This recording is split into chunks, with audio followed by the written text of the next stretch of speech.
universities who are our early adapters to the program, who are joining us in the program. We're very excited today. We have some of the experts from the universities to share their stories after this announcement. And so who can apply? Any Qatari business who would like to partner with the university can go through the university to apply the program, have a conversation with the university or a project that is in the process of running. So, or the university itself, who has a R&D solution or a project that they want to initiate and want to connect to the private sector with it. And mostly here, from the experience of the UK, we've seen that the universities usually initiate all these projects. So the spirit here is to really look at the value of having better expertise in the private sector and also having the R&D sector or the universities to really connect from being only in the lab, but actually experimenting in the public space with the private sector.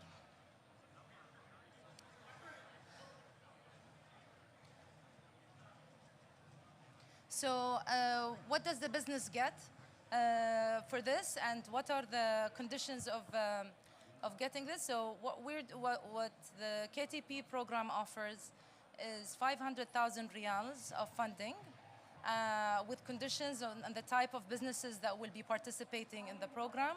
So we could support by 90% or 60% or 50%, depending on the size of the company. And of course, the support will be more if the company is smaller.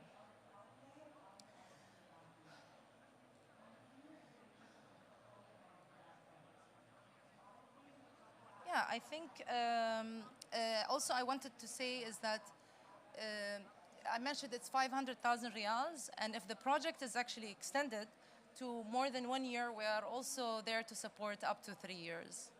So yeah, thank you very much, and I would like to include. Do you have any questions before we go to the next round? Is it clear? Yes, please. Yeah, thank you very much for the presentation. I have a question regarding not the private sector, but the public sector. For instance, if the public sector, they have some use cases, a ministry, for instance, yeah, they have use cases they want to develop and they need some expertise from the academia. Would you support that as well? Providing an expert from the university or an associate to work with the ministry?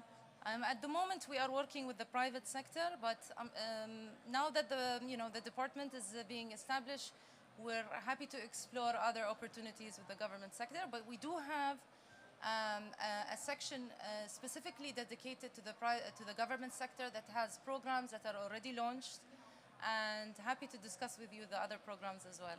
Okay, thank you. Yeah. So I'd like to introduce Jo Griffiths.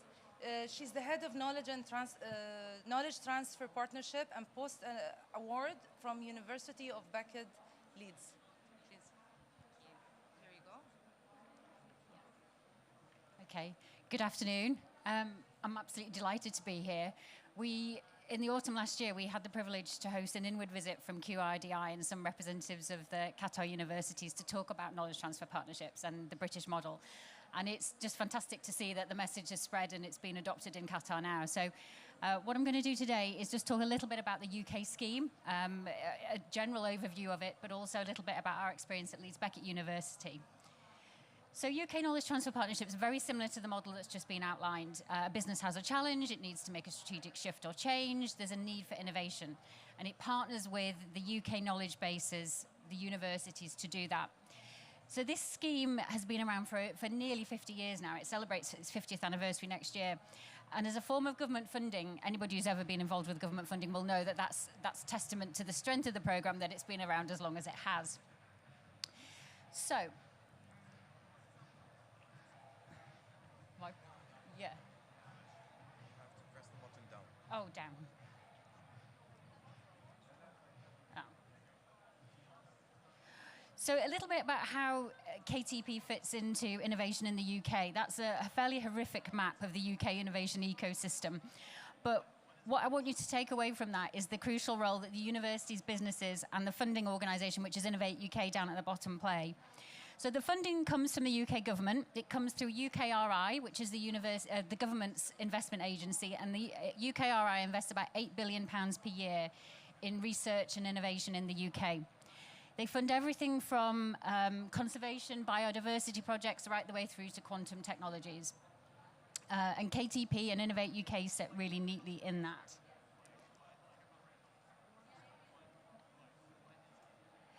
So in terms of innovation for the UK, still massively, massively important to us. I just extracted this little level of kind of indication of where we sit. So 4th position in the Global Innovation Index. And I think particularly wanted to pick out that we were noted for the efficient innovation. And I think that speaks to some of the underpinning for KTP, that it is about efficient innovation and actually bringing products to market.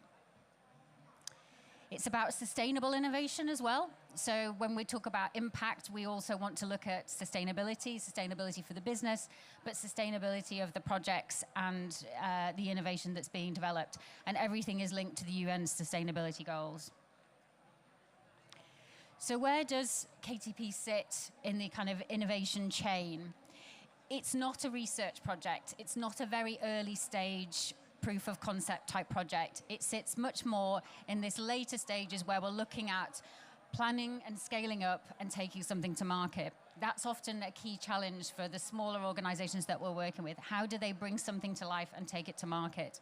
So that's a key thing to really be thinking about, that transition from academia to industry and that sweet spot of collaboration in the middle.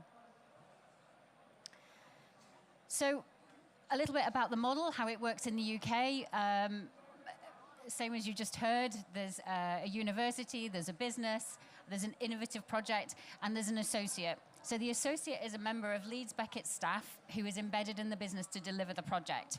They can be a Leeds Beckett graduate, and some of our projects do have Leeds Beckett graduates on them, but not necessarily. The scope and the depth of experience required for some of our projects now means that we have some really experienced professionals coming into KTP to do that. And one of the reasons I think that KTP works is that all of those partners in that little diagram there get something out of it. They get a positive return. The associate gets a fantastic experience. They get to deliver a project. The company obviously get the benefit of whatever is being delivered and hopefully really good commercial outputs from it. And the academic team get new insights and experience of working with industry. Each project is completely bespoke. They're all different. There are common themes sometimes, but they are all different, and they must be challenging. And as I said, they need to be sustainable. Every project must have impact, and that is financial impact. That's part of the application process, is looking at what that financial impact looked like, but also impact in other ways. So it could be environmental or societal. And I think the two sort of statements down at the bottom, it is about that long-term transfer of knowledge. I said earlier that you shouldn't think about KTP as a research project. Neither is it a piece of consultancy work. It really is that long-term embedding and transfer of knowledge into an organization, and genuinely innovative for the business and for the academic team. So what makes a successful KTP, in my experience? Just talked about impact, significant financial impact, return on investment, and we look at it for the 5 years after KTP as well. It's not just the duration of the project, it's beyond that. It should be giving the organization a competitive advantage in some way, shape or form. It could be an improvement in productivity, it could be access to new markets, it could be a new product to take to market, but it needs to provide a commercial advantage. Innovation, it needs to have a high level of innovation, and sometimes that's innovation in the sector, but actually when we talk about the kind of organizations we work with, it's also about innovation for that business. A lot of our projects are with SMEs, and we'll talk about that in a minute, but what is innovative and transformative for a small business can be different from a large business, and the program is very much here to support smaller businesses. So each project needs to provide a challenge to all parties that are involved, so the businesses and the academic team, and we would expect the academic team to be stretched by this. The academic team can be a number of academics from complementary skill sets, so we quite often have pairings of academics from our business school with computing or engineering, experts in psychology sometimes as well. And it has to be credible. So we look at how cohesive it is altogether. It's got to be something that is transformational, that's ambitious, but is also grounded in reality. So then just a little bit more about the funding. It's funded through UKRI, as I mentioned, and Innovate UK is that sort of business-facing arm of UKRI in the UK. There are co-funders. Some of the research councils do get involved, but it's principally through Innovate UK, and they're very advantageous funding rates for businesses. If you're a large organisation, you get 50% of the costs covered. It's slightly different from the Qatar model that was just being described, where there's a flat level. It's a percentage rate. And if you are a small to medium-sized enterprise, you get 2/3 of the cost covered. There was a question about the public sector. The public sector is covered in the UK in certain narrow areas, and we also look at the third sector, so charities, and they get an even higher intervention rate. So projects vary in length. The average is 24 months, but most are somewhere between 12 months and 3 years. And across the UK, at any point, there are between 800 and 1,000 KTP projects running. So you can see it's pretty large scale. There are 130 knowledge bases involved in the UK at the moment. And as I've already mentioned, 50th anniversary next year. So a little bit about my university. Leeds Beckett, we're based in the north of England in Leeds. We have 28,000 students and 3,000 staff. We sit across 2 campuses. We are what we call a post-92 university. So that means that we became a university as opposed to being a polytechnic in 1992. And we're described for the purposes of external sort of metrics as a large university with broad discipline portfolio generating excellent research across all disciplines. So we don't have everything that you would think of in some universities. We are very applied. Our business school, our School of Built Environment Engineering and Computing is very strong. Our School of Sport, which also covers health and well-being, is very strong. And actually, that's why KTP suits us as an organisation, because actually the applied nature of what we teach and research. My role sits in the central research and enterprise function. I'm not an academic. My role is to be that honest broker, I think it was described on the slides earlier, between the university and the businesses, helping pull together partnerships and then helping them secure the funding and then seeing them through the delivery as well. It fits really well with our approach to business support. When colleagues from the Qatar universities came over, we talked about, how the universities benefit from that. Undoubtedly, our research benefits, our teaching benefits, but also it fits with our wider approach to supporting businesses. We're based in Leeds. We see ourselves very much as an anchor institution in Leeds. We want to support the community in and around Leeds, and so we work a lot with local businesses. We've had really fast growth in our KTP portfolio at Leeds Beckett. 4 years ago, we had 0 KTPs. We'd had people leave, things had changed. And when I took over, we decided to kind of go for it big time, and we have. So we've risen quite steeply. We now sit 12th out of all UK universities for KTP, and we have had rapid growth across a number of our schools and areas. We have a 100% application success rate, which again, government funding isn't easy to come by, and nor should it be. So we are very proud of that. And 77% of the businesses we work with are based in Yorkshire. So again, it speaks very much to the value of that local innovation, fostering great communities, great businesses where we live. And 83% of our projects are with SMEs. We do work with really large organisations. We work with multinational organisations as well. But principally, I think for us, KTP, the sweet spot is with SMEs. So I've talked a little bit already about how the university and the academic team benefit. I just put a summary in there, but I don't propose to read it all out. But it is seen as a badge of the value of what we bring, the knowledge exchange value of universities. And it's something that's kind of in everybody's mind at the moment in terms of funding, what does the value bring? And so it really is a key metric for us. And I just wanted to sort of highlight, really, there's a couple of photos there from some faces that are in the room today when the visit came to Leeds in the autumn, and some of our associates there on projects. KTPs have huge impact. They really do. They're amazing for the people that we employ as associates. They've gone on to do some amazing things in amazing organisations, and we're really proud that quite a lot of them come back and talk at the university, promote KTP, talk to our students about it. In terms of financial impact, Innovate UK have estimated there's an £8 gross value added for every pound invested, which is a pretty impressive return on investment. And again, I think speaks to the value of it and why it's been around for nearly 50 years. It creates employment. So 77% of associates stay with the business after a project is finished. But we also, and I don't have a metric on this, I'd love to know if there is some research around this, it creates other jobs as well, because an organization has usually developed a new capability, a new ability, and that leads to further growth and enhancements. Or sometimes reprofiling of staff. You know, we've got projects that are looking at AI, that are looking at machine learning, smart systems, all those kind of things. And, you know, a concern sometimes is this to get rid of roles? No. We look very much like how can roles be repurposed. And again, you know, for me, that growth-orientated partners, the ability to share knowledge and insights, I love that. And I think it's a fantastic model to work with. So I really hope, you know, the model works in Qatar as well. So just in summary, I think KTP in the UK, every project is different. It's really bespoke. We put the business at the heart of it. It's about what that business needs.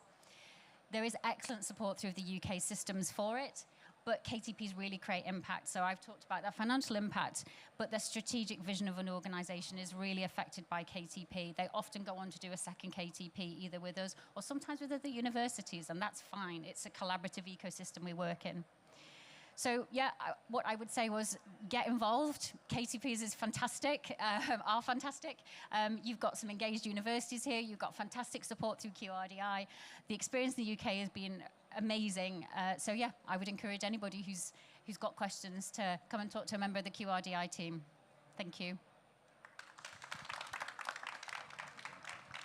Any questions? Give me the mic. Thank you very much. There's questions? Sorry.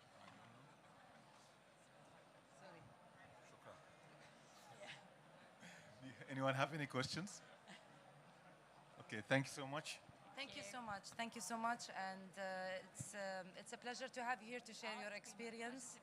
I wish I was part of that trip.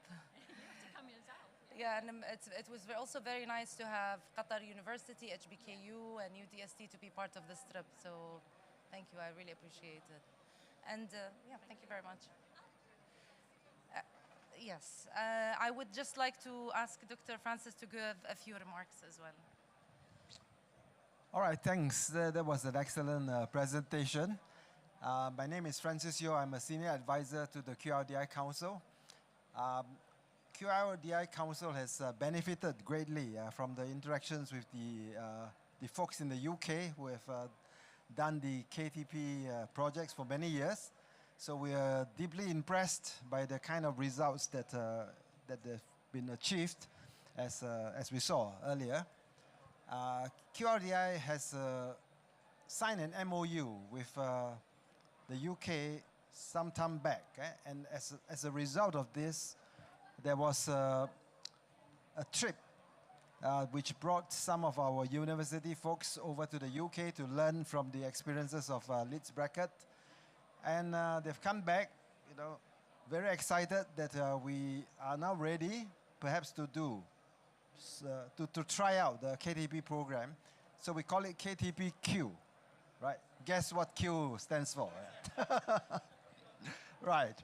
So we are really grateful for the help that is rendered to us by Innovate UK and the Leeds Bracket University folks.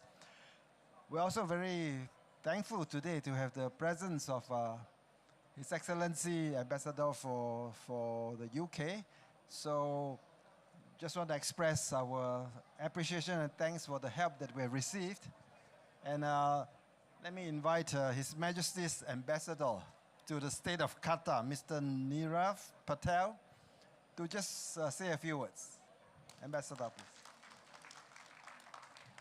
Thank you very much, Dr. Yeo. And I'm sorry to have been a few minutes late. There was another queue that held me up outside. It was the QR code, which I didn't have until now. I'll just say a couple of words. Firstly, I wanted to say congratulations to QRDI, to Leeds Beckett, to Innovate UK for the work that you're doing together. This is a really, really great project and an initiative that we are wholly behind as the British government and the British Embassy here. And I just wanted to take a step back because I didn't have access to all of that fabulous information that we just heard. And I was just sort of trying to think about the strategic case for this. And actually in the UK, it has been a strategic decision to invest in science and innovation. It's one of the engines of growth and prosperity that our governments over the last 15, 20 years have decided to really invest in, the science and innovation sectors in the UK are growing at 1.5 times the rate of GDP. The skills base is growing at 5 times the rate of the average across other sectors. And as you've heard, the KTP ecosystem, that infrastructure has grown up over half a century and is achieving a huge amount. There was one study, I think, that meant that over the last 10 years, it added 2 billion in gross value added to the British economy. And the returns are brilliant. As you said, it's 800%. Every pound spent results in £8 back, which is pretty good as a return. And I think there's something really special about the connection between the UK and Qatar when we think about how we build on this and take this forward. More Qataris study in the UK than any other country in the world. The research and education links between our two countries mean that our education and our research cultures are very similar. And so I'm hoping that the benefits and gains that were sort of earned and developed over 50 years can be developed much more quickly here in Qatar as KTPQ takes off over the next few weeks and months. And I'm really excited to see what the next stage in the journey is. I've got our Director for Science and Innovation here, Nick Boucher. And so if you've got any specific questions or suggestions, please don't hesitate to get in touch. We're here to help. Thank you very much. Your Excellency. It's a pleasure to have you here tonight. Thank you very much. And the session has ended, but stay tuned. There's more information about KTP and also connecting academia to the private sector. And we have great leaders who are joining us today to discuss this.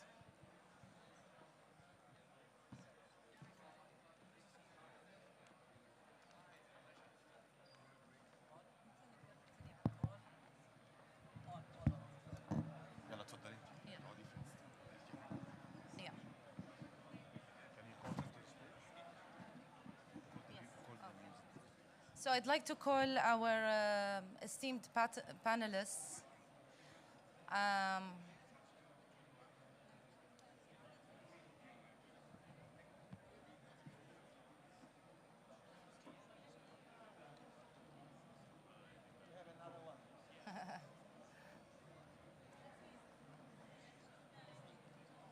Went well, I think. Okay. It was a bit chaos, not the president.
just to give us consultation time. Yeah.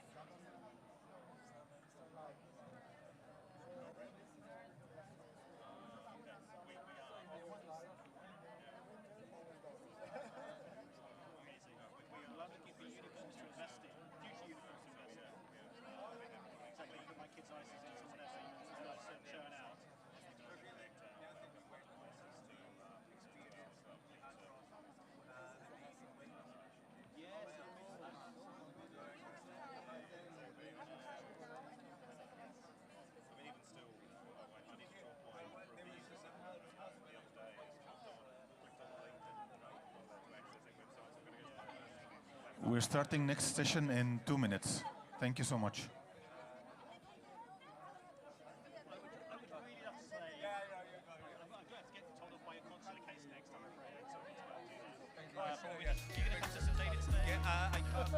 I saw it tonight because I've got to go to Total Energies. Total Energies, it's their flagship innovation awards. And, I saw that. you would have been invited. Yeah, I'm sure I was. Yes. Time and space. Yeah. Why is it the 1st of March? I just put it out there. St. David's Day is 1st of March. I just do as I'm told. Really nice to see you. Same here, it's a pleasure, and we'll be in touch. Yeah. And I'll be in touch with you after. Maybe better if you can sit better, right? Yes, retreat. You're at the second chair. Well, Dr. Lutfi and Sasan. where are we sitting? Over here. عشان نوفر وقت للحديث. Hello, Yes, it works. it's working. The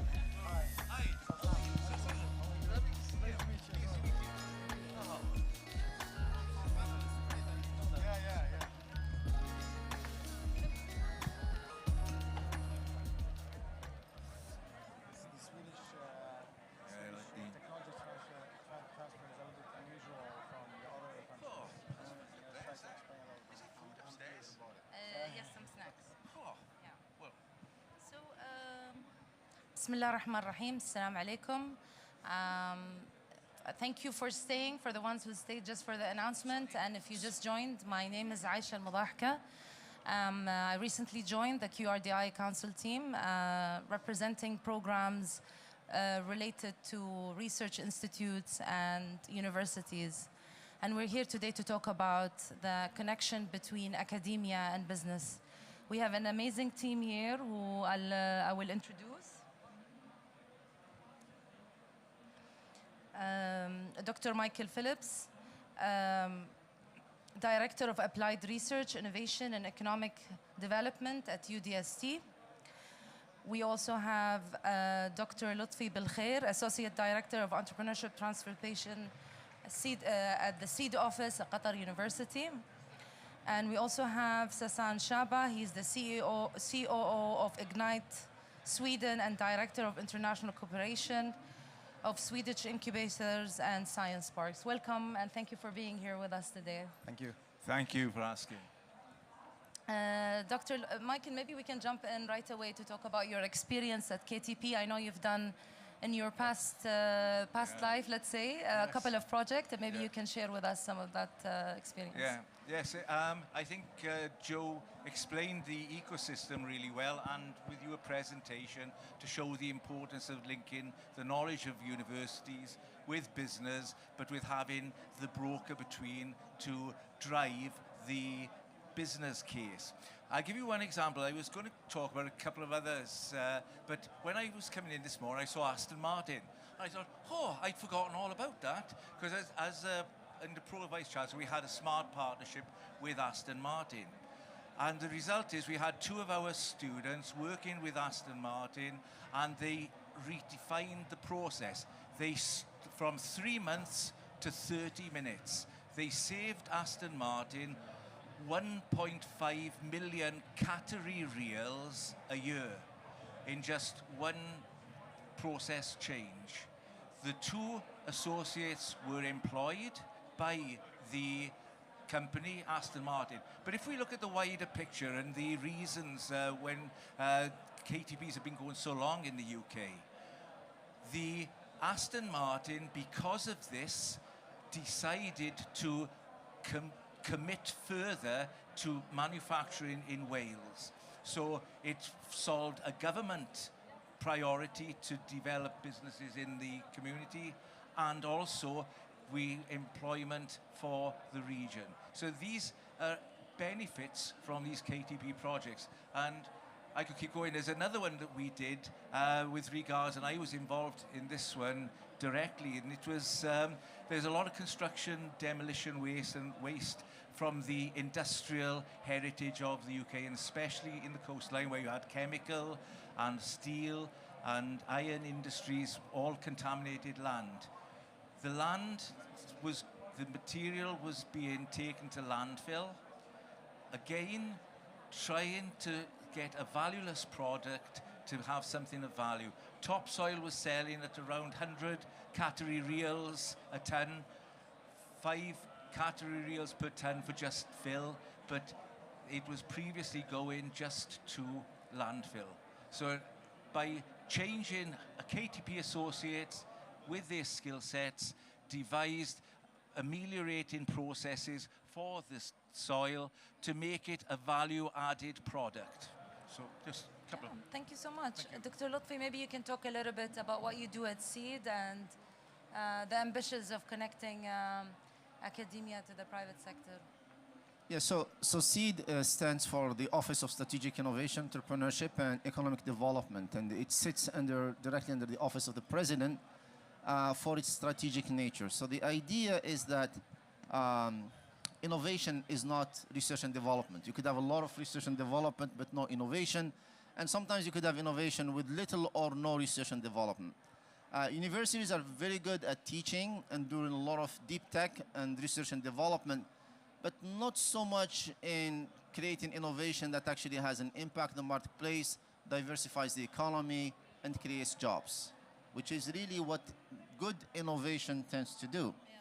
So the SEED office is to bring that innovation capability through building a full ecosystem within university. We do believe that universities are the primary engine for innovation when they are properly structured and when you are able to create that innovation ecosystem. We've seen that around the world, whether old university like Stanford or new university like North Carolina University, for example, or others around the world. And so that ecosystem of innovation is what the SEED office has essentially embarked on, and frankly with a lot of enthusiasm, not only from the student community, but also from the researchers and the professors. And in the last 2 years, we've seen 5 startups coming out of the researchers community, which are very, very promising. We like to think that at least 2 of them could emerge as unicorns within Qatar ecosystem. So that's really, in a nutshell, what we're trying to do. So it has essentially a framework for innovation that is multi-stages. There is in-depth training, there is seed funding, there is coaching all the way from the inception all the way to the acceleration and the scale-up, and as well as all of the infrastructure in terms of human infrastructure, human capital, and of course the labs and the equipment that you can only find in universities that would cost startups millions and millions of dollars to try to acquire. Yeah, that's fascinating. Sometimes we forget about the assets and the equipments that are available in the country and the universities especially. So thank you for sharing that. That's fascinating. Hassan, maybe you can introduce yourself and Ignite Sweden and share the Swedish experience. Thank you so much. Assalamu alaikum. It's a pleasure to be here. So my name is Hassan Shaba. I work as Director for International Cooperation at CISP. And just to explain for you what CISP is, it stands for Swedish Incubators and Science Parks. We are a member-driven organization in Sweden. We have our incubators and science parks as members. There's 63 of them in Sweden. Basically, each region in Sweden have 1 incubator and 1 science park. As well, we have the university-based pre-incubators who works with taking research to market. So what we try to do is to be startup-centric and focus on taking these startups to be scale-ups and taking them internationally.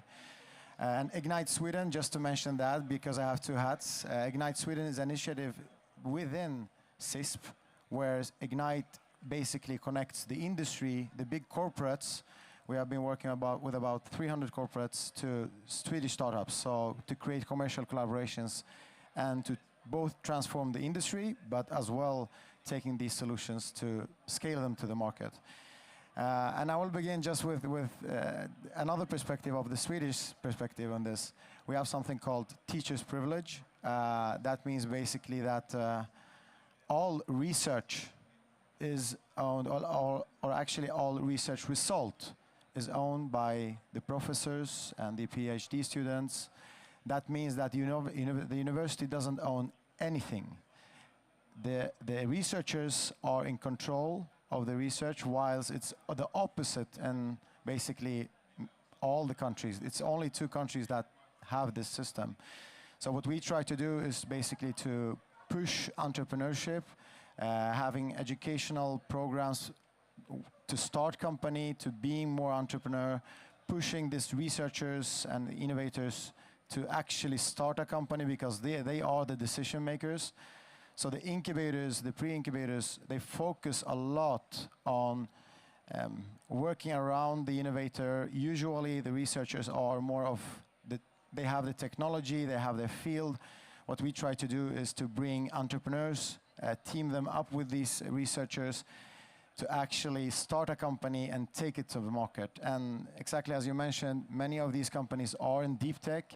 They require long-term investments, a lot of time, and the next step would be our accelerators and our science parks who actually make them scale. So this is basically what we do, and this is Sweden in a nutshell, a little bit. It's a little bit bottom up, basically. The decision is always on the researcher side. And our incubators and science parks screens about 4,000 potential ideas, and they have about 600, 650 companies that they work with yearly. So it's a kind of big machinery, and there's a lot of things happening to actually have that deal flow of ideas to look at. I'd like to hear more about the importance of connecting innovation to research, and how you think, I mean, you talked about the teachers program and how you think it's important, and how you build the other methodologies. We had a good discussion about that. Yeah, so basically there's one more thing is about Sweden is a lot of collaborative. So incubators works with other incubators. Some incubator can have a specific profile, a specific expert industry, but they get a deal flow of other type of ideas or other type of research, so they can actually provide it to another incubator that actually can support that type of researcher.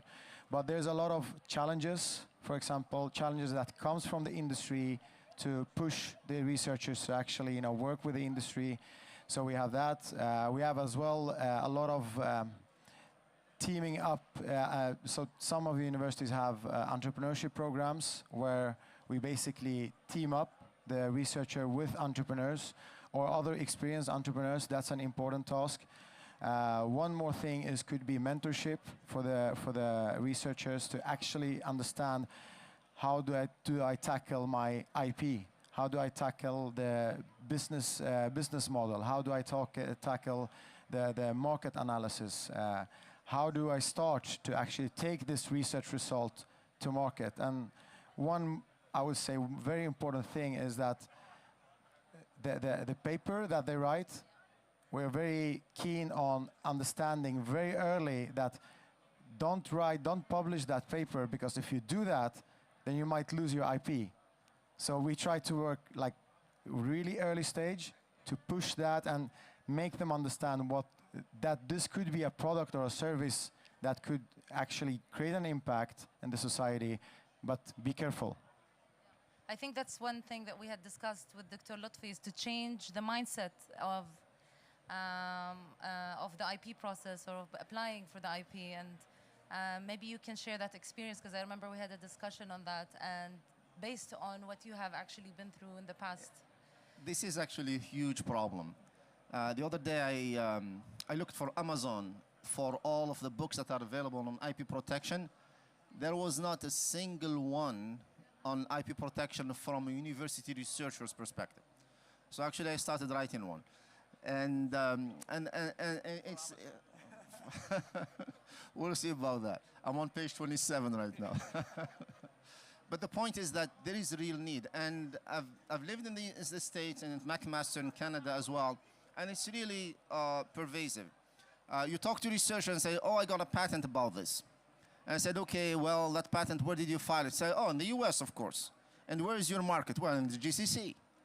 Well, that patent gives you no protection here. Really? They didn't tell me that at the patent office. And did you file a PCT, a patent collaboration treaty, that gives you the right to patent anywhere else in the world? No, we didn't. I don't know anything about that. I leave it to the lawyers. Or people who go patent things that shouldn't be patented because if you patent them, there is no way to enforce them, like a software algorithm, for example. When you're better off keeping it as a trade secret because companies patent software and they use it as a leverage card, as a trading card for other software companies. They have the millions of dollars to do a lawsuit and to engage into that kind of trading. Universities don't go into lawsuits to protect their patents. They could be infringed by everyone around the world. The patent office is never going to spend the money to go after somebody because you lose anyway, and that's not worth the millions of dollars. So all of those IP protection strategies are different when they apply to universities versus people in existing well-capitalized companies. But the whole thing, like basic thing, for example, that a patent gives you the right to exclude, not to use. So if you're improving on existing invention, yes, you could get a patent for it, and quite easily, but you can't practice it. So what's the point of actually even doing a patent and spending all that money? But the most important part is not actually the patent protection, it's actually the innovation itself. A lot of people think that patents lead to innovation, which is not true at all. And I very often show that IBM has 9,000 patents a year, and Apple has less than 1,000. Yet IBM makes up 5% of the market value of Apple. And that is actually negative correlation between the number of patents and the market value of high-tech companies.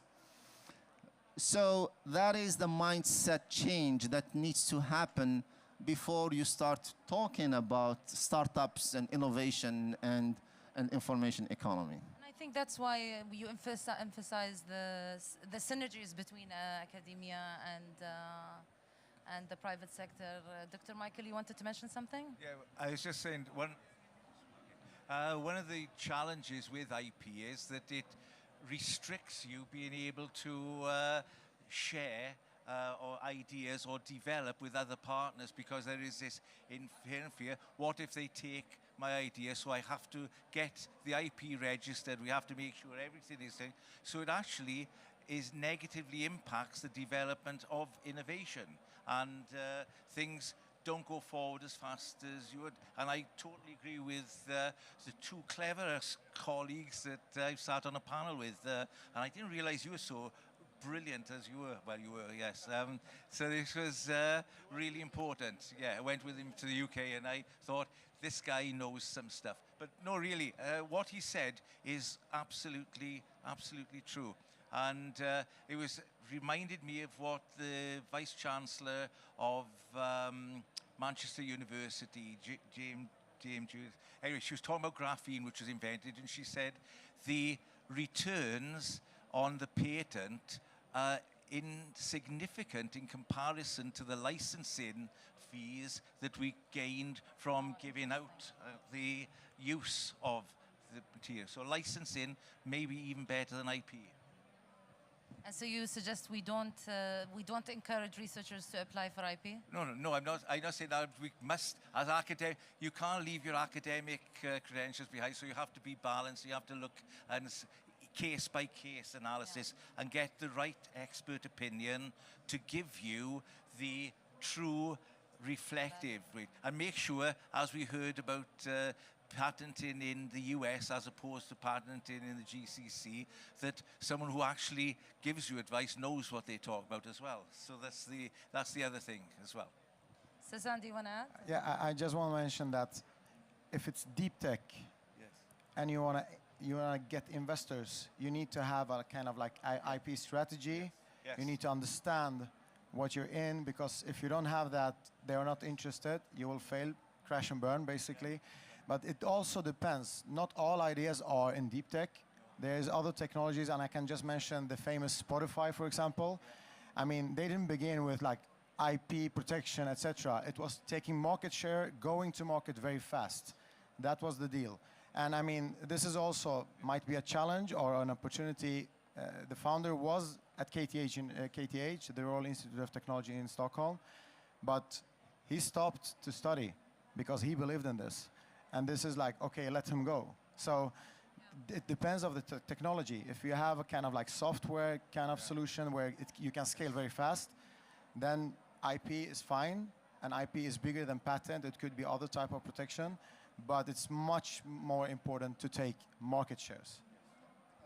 I may add also, this is totally agree, but again, IP is such a complex but extremely valuable subject. So I've actually discussed this with the Director of Technology Transfer at University of Berkeley. She once gave a panel like this, and she was talking about how Berkeley does not do any licensing with their startups that emerge out of the university. And she said, actually, we give away the first generation IP. But what we found that most startups that license our IP don't make money from that IP, they make money from the second generation IP. That is based on the first gen, but it's developed by the startup itself. So she said, we actually not only give away the first gen IP, and then our professors and the research them work with them to develop the second gen IP, which is now going to lead to the actual products. And so I talked to her, I said, how do you make money? What's your business model? And she smiled, she said, through gifting. We get a lot more money from gifting from those successful startups than we could ever make through a royalty arrangement or licensing arrangement.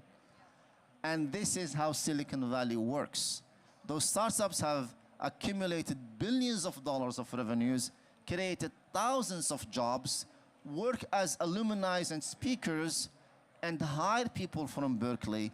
And this is what university is about. It's not about making money. It's about becoming a very strong engine for economic development and innovation. Yeah, that's very interesting. Dr. Michael, what do you think? What's the role of the universities with the researchers?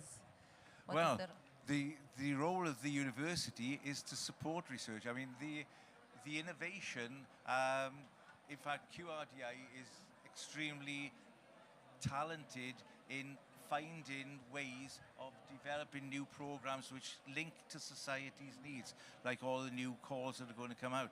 And within all of the calls now, they're going to be expecting IP to be identified within the innovation noted, the IP potential. And the other thing that you have done is give the IP away, whereas it used to belong to Qatar Foundation as it was.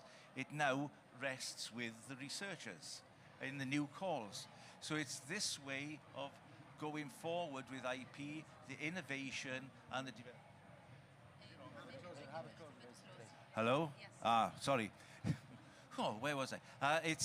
It's all of these new, encouraging people to innovate and developing. And the universities, we are there to encourage. We're an applied technical university, UDST, so we encourage our students. We work, all our mentors, all our instructors have worked in industry, and we look to solve problems and solving industrial problems, and that's the way forward in the KTPs. I'll just go one thing back to the KTPs and Joe's presentation on TRL, technology readiness level. And again, you then the appropriate time where you can generate the projects are at that, what sweet spot you called it? Where it's ready to be developed and a product is ready to be commercialized. And this is where universities fit in. They can come in along the whole of the continuum. Research, innovation, economic innovation and commercialization. So they can work on the whole spectrum. And that is where,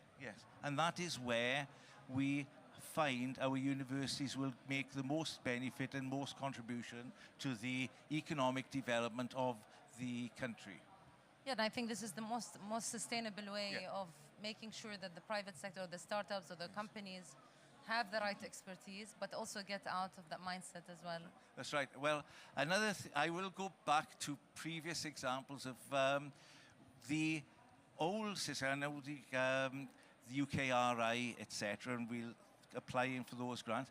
The engagement of universities with business was generally not the business was there just to show, oh, they support the idea, and it was the academics that were driving it.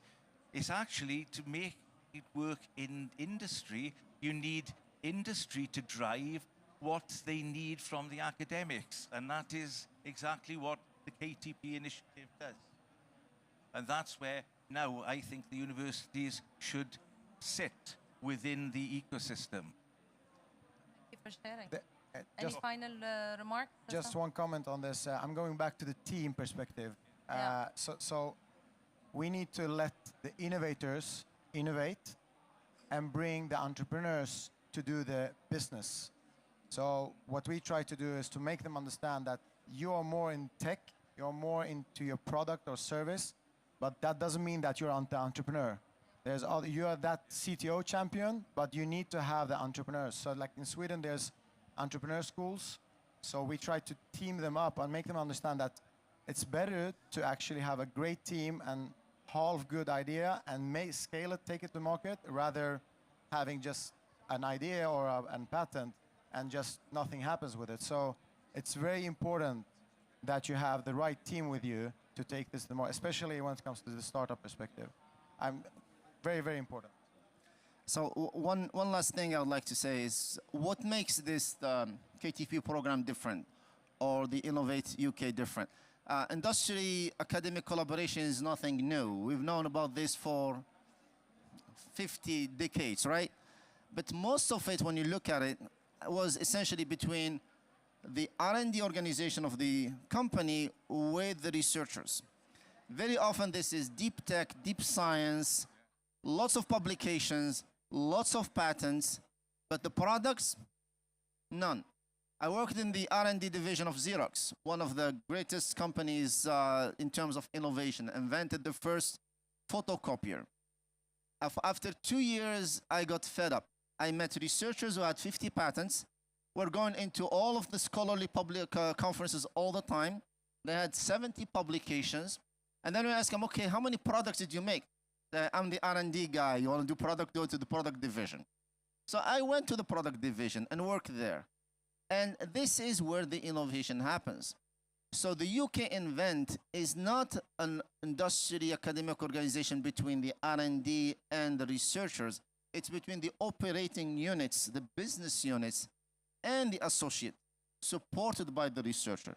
So that is what innovation is about, is essentially creating value with novel thinking, not necessarily with deep tech or deep science. And sometimes it's a matter of applying existing technology and existing science in an innovative way that actually creates values, creates jobs, and makes those companies more competitive.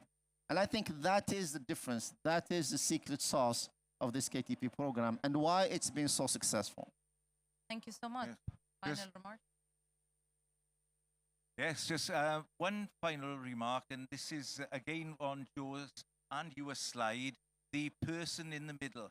Now, in those KTPs that worked in my organization previously, we had a very good government appointed person who could make the appropriate link between academia or the academics and the way they put over things to the business, where the businessman would understand the reality of the opportunity being afforded.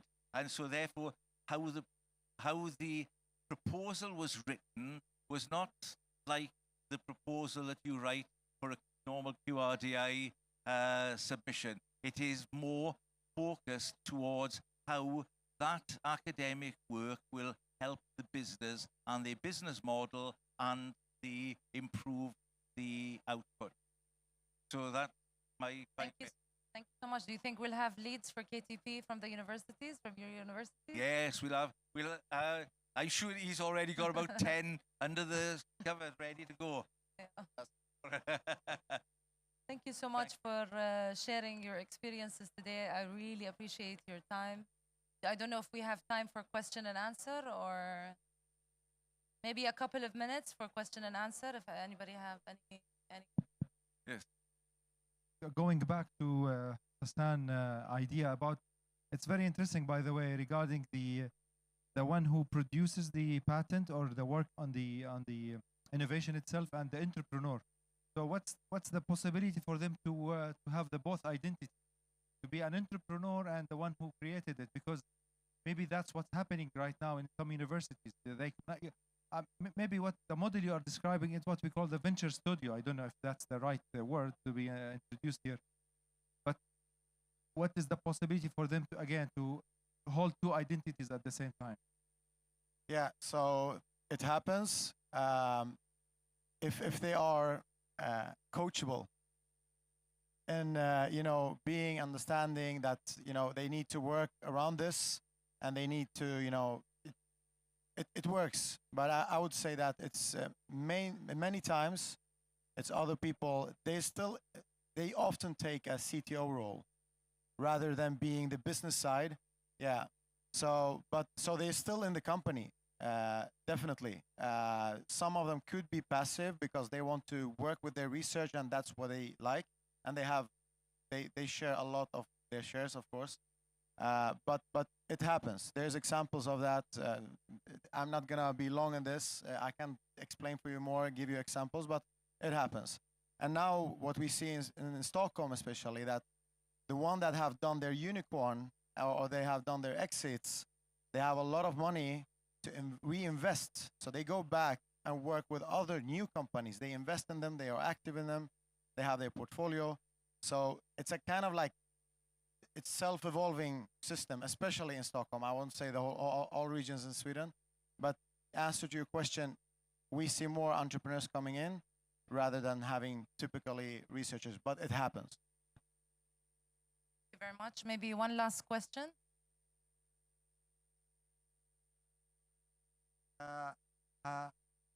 I'm here leading Teleproject Academy. I'm here leading Teleproject Academy in Qatar, and I'm exposing to the cross-organization here in Qatar for project professionals. But nowadays we are thinking of the students, and the students is, as mentioned by a professor, that they are the entry for the industries. Yes. And we are exposing, and we would like to expose more to the students, but sometimes the university and the collaboration between the university and the industries, the content. Sometimes a university not accepting this content, or the industry cannot provide whatever the university wants. So here the main problem, the collaboration and the collaborations. So we need, as an industries, we need to expose more to the students and to give them the flavor what's happening in the industries. So because when we are in the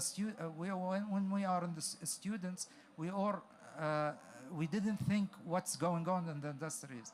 So it's important that such academy to be exposed to the students. So we are trying to help here the country and the university across. And this is why we have launched this program, the Knowledge Transfer Partnership, so that we can have that transfer between students or researchers into the academic, into the private sector. Thank you. Just one. And again, you're right about the students, and it's again creating the ecosystem. So one of the things we've done at the university, because again, when you're saying about the entrepreneur and the researchers, etc., when we have our competition, they don't really understand this notion of entrepreneurship and business development as such, especially if they're coming from engineering or they're coming from health sciences.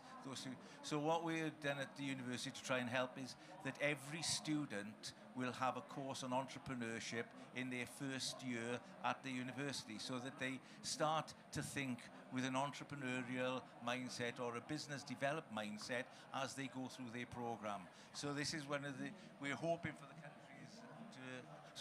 the country to make it go forward. Yeah.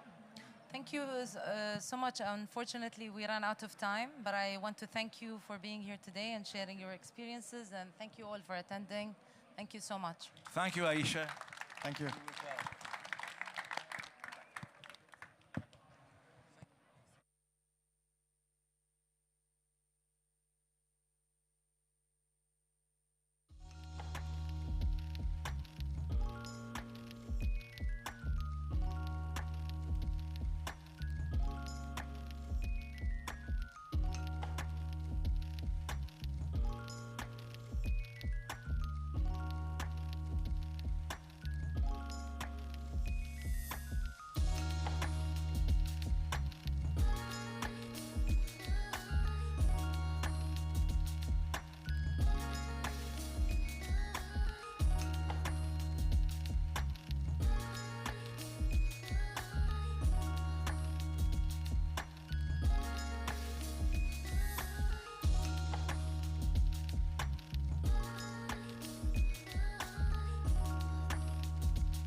We should start our next session in a minute.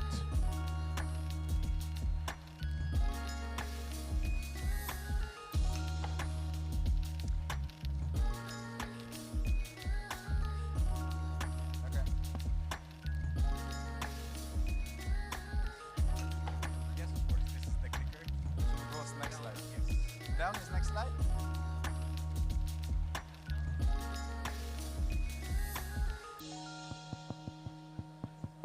Test.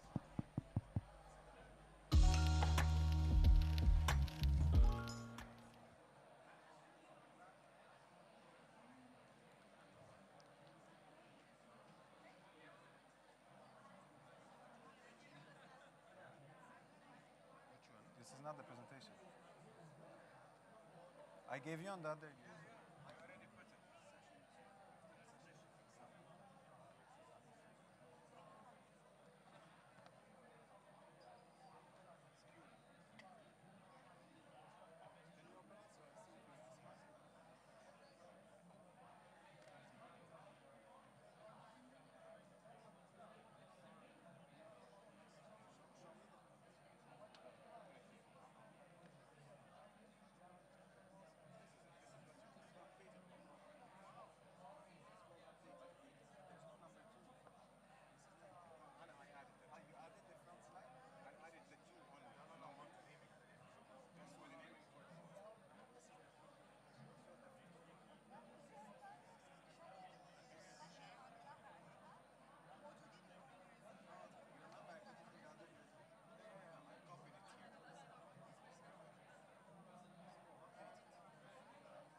Hello, everyone.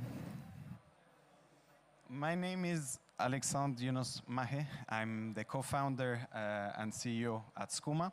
I will just introduce the company initially, and then I will talk a bit about the life cycle, product life cycle, like what it took us in terms of research and development to achieve what we have achieved at the end. So what is Skooma? Skooma is essentially recreating healthy hydration sustainably. So what do I mean by that? If you go to any Carrefour, any Monoprix, you go to the, let's say, the refrigerated section, you will see that the demand and the sort of consumerism around hydration has shifted. So you have, for example, drinks and beverages with vitamins, with minerals that basically offer function more than just simple hydration. And another shift you can see is also the packaging. There's less plastic. More people prefer glass. More people buy bottled or canned. So some data is, for example, in Qatar specifically, the Ministry of Municipality banned plastics, single-use plastics last year. In the UK, the customer trend also points towards that. So 82% prefer sustainable packaging and are willing to pay more. And as well, basically limiting sugary drinks. So that essentially shows that. Now, what are the alternatives to date is, in terms of people that want to stop using single-use plastics, there are, for example, filters. So some of you might have seen the Brita filters or a few other sort of alternatives. People have more and more reusable water bottles, not to have to buy basically water on the go. And when it comes to healthier hydration, there are these functional beverages that I've talked about. Now, the interesting thing to notice is all these industries are growing at a very fast pace. So, for example, vitamin water and enhanced beverages is 15% year on year. So that's a big sort of step up. Now, what is Skooma? So Skooma essentially is a countertop water purifier. Now, what it does that's different, it adds specific minerals and vitamins back to the water to basically create a beverage that's healthier than buying bottled water or than getting anything out there in a sustainable way. So how the device works, we use reverse osmosis, so it removes anything you can imagine in the water, from the water. Then we have these infusions. So each infusion adds some mineral, some vitamin composition based on the function of the water. So I'll show you in the next slide, but we have the hydration boost. It simulates something like Evian or Volvic by adding calcium, magnesium, potassium. We have the sunshine support, adds your daily requirement of vitamin D as well in the water. And finally, the last step in the product ecosystem is sustainable reordering. So in the UK, we are a London-based company. We operate mostly as a subscription model company. So yeah, just these are some of the infusions that we have launched to date. We work with nutritionists in professional sports as well as sort of independent practice to develop these infusions. So some of you have Alkaliv, I see, drinking Alkaliv water. It's alkaline water. We recreate it using our device. So yeah, we have a few also that are coming up this year. Again, we only operate in the UK, but high intensity specifically for sports. We also have recovery, so we have a few very interesting ones with specific target audiences for each of these infusions. Now, what we have done, this is just a summary on the company. So it took us about 3.5 years to develop it. We started sales last year, again, only in the UK, almost 500,000 in rev. So things are going really well in the UK. And we are expanding our operation this year to basically reach 1.1 million in revenue. So yeah, part of the growth plan is that, as I said, increasing the markets we're opening up. So Europe, we're also doing a trial here in Qatar. So if any of you want to be like the early testers, so please reach out after the presentation. And yeah, increasing the amount of infusions I've already mentioned. And another interesting sort of angle that we're exploiting, as I said, we work with professional football clubs. So Paris Saint-Germain in France and West Ham in London. So the way we work with them is with the current version of the Skooma, we have made specific infusions for their players based on their head of performance, what the head of performance of these clubs want their players to consume through the water. Now, the interesting thing is they've been using it, but it's not a device that was created for football clubs. So part of this expansion plan is the Skooma Pro. So what the Skooma Pro is a system that is basically plumbed in, much more convenient for these football clubs, and again, with a dedicated Skooma Pro for each type of hydration for their football players. And how we essentially got reached out from these football clubs. We did not reach out to them. And the reason for that is, especially in Europe, clubs from upper management have a strict sort of requirement to eliminate single-use plastics in their training centers as well as their stadiums. So that's essentially the very sort of, promising avenue for the company's growth. So this is just some more information on. So this quickly, the company. So I'm the CEO, I'm the designer. So if you need to design anything, reach out to me, I'll do it. Then we have George, he's the sales guy. So you need to sell something, reach out to George. And then we have Tony, the chief manufacturing officer. So you want to produce something, reach out to him. And then we have very interesting investors slash advisors that joined since the start. Some joined recently. So the ex-director of Uber, Tom Elvidge in the UK. We also have Marcello, who was part of Cooligan that acquired many companies in our space. So we know essentially what to do to arrive where we want to arrive. So yeah, this is basically where we're fundraising. Right now, 850K. As I said, the growth is sort of, anticipated for 1.1 this year. So if you have any ideas or know any company that'd be interested, please reach out to me after the presentation. Now, what I'm going to do is talk a bit about, say you have an idea, right? You want to build hardware, because it's a bit different than the other companies in the expo today. You want to build something physical. You need to essentially start with the idea. Then it's something we call ideation phases. So iterative design 1, 2, and 3. It's just the way it's called, and it's supposed to be straightforward, but it's not. So here I'll use Skooma as an example to demonstrate like what we've gone through. This whole process took about like 5 years, 4 years from like initial idea to execution. So ID1 is you look at what the problem is and what the consumers that have this problem are facing. So what we did is we went through all the alternatives that exist in the market and really understand how the consumer uses it and see if our solution would fit within that framework, operational framework. Then you have ID2. So ID1 took, I would say, maybe 6 months, more or less. Then the ID2 is you build what you think is the solution. And after building what you think is the solution, you try to get feedback and see, do people like it, et cetera, et cetera. So as you can see, this is very different than what is the product today. Now, the problem with ID2 is it's not straightforward. Like you think something works, then you try something else, doesn't work. So we ended up doing ID2 again, a second time. So that took another, let's say, year after the first ID2.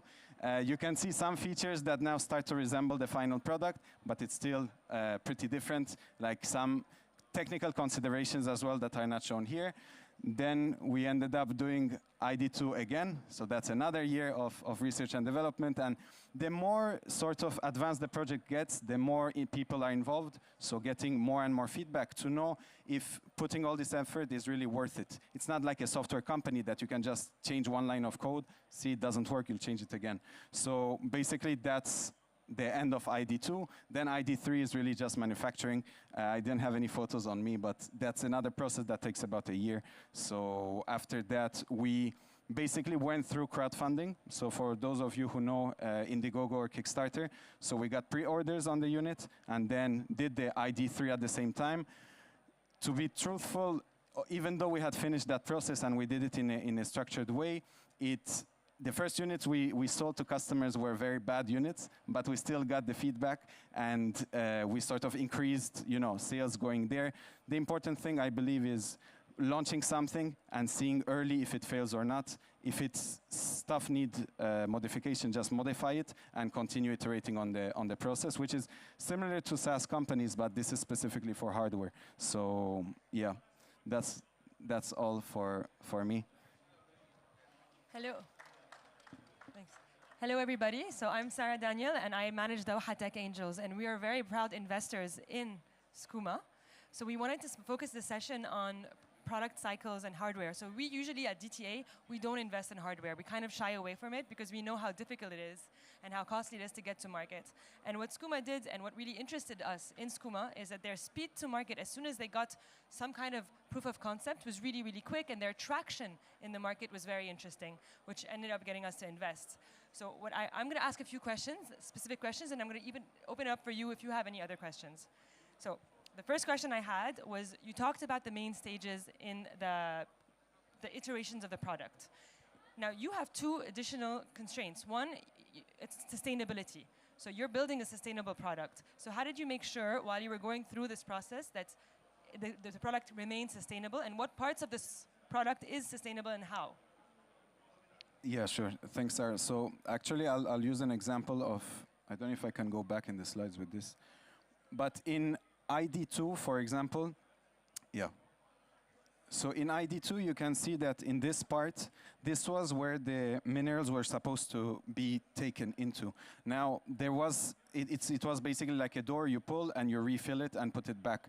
Like on a sustainable side of things, it sort of made sense, but on a, in terms of keeping something sterile, it was very challenging. So we sort of need to take that into account when designing the product. Now, another thing is the material itself was a challenge. Like, okay, we want to do something sustainable. People see plastic, okay, don't want it. But we tried with basically recycled plastics and tried a few alternatives.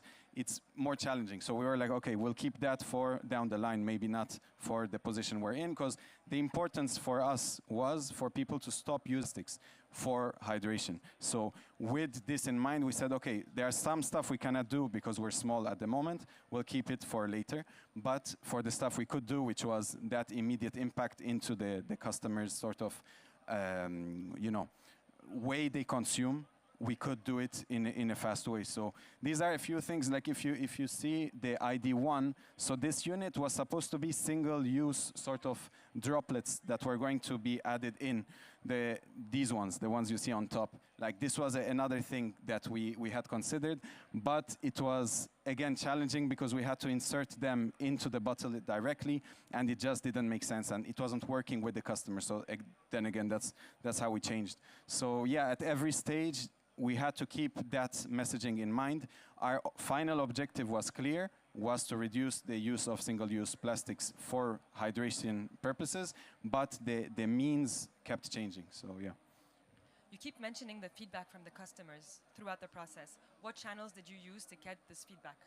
The channels that you used to get the feedback from the customers? Yeah, sure. So the main channel was crowdfunding. So what crowdfunding is basically a product that doesn't exist and people buy it now. And we tell them, okay, in 1 year, in 2 years, you'll get the product. Now, why it's good? Because the early samples were sent to them, and obviously nothing was working. Like out of the first 50 we shipped, the 50 we had to bring back, ship again, because every time there were issues. So how we were doing is just we ship to them. They are backers, so they paid a fraction of the cost of the actual device, and they are willing to give like genuine feedback because they still paid for something. So it's not a free sort of advice that is not really worth anything. So it was that, the crowdfunding, and then we did a few focus groups. So I showed like here, like this was with our partners in London, Alloy Design. So we brought in people that we thought were our target audience, but this obviously changed a lot with time. And we sort of ask them questions. How do they like? What's their day-to-day routine like, and see how it can impact. So I would say the main thing is doing the crowdfunding, and even the early customers last January were basically like testers of a product that they fully paid the price. So that's also a thing, and we keep iterating on the device that way. Just to follow up on that, you said that a paying customer is a better feedback source than a non-paying one. Why? So when you get something for free, it's usually not the best. And so same goes for like genuine feedback, right? Like let's say when we were doing these focus groups, and it was like for free, so we got people that knew people to come, and everything is perfect, everything is wonderful, yeah, you guys are wonderful, and it's not really that constructive. Whereas when somebody paid, like even the minor detail or something they don't like, they will tell you, or they say, give me my money back. So it's a more genuine source of feedback. All right, and another important part of manufacturing is partners throughout the way. So can you talk about your partners in terms of supply, design for manufacturing, testing, all that?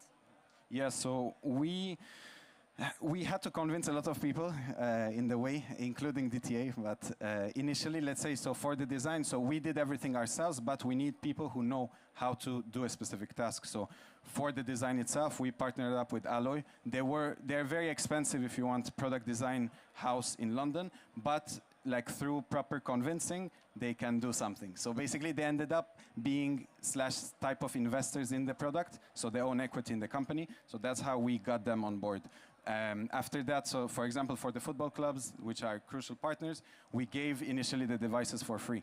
And then we got the feedback, told them, look, we'll do this, this, and this modification. And then that's how we got them on board.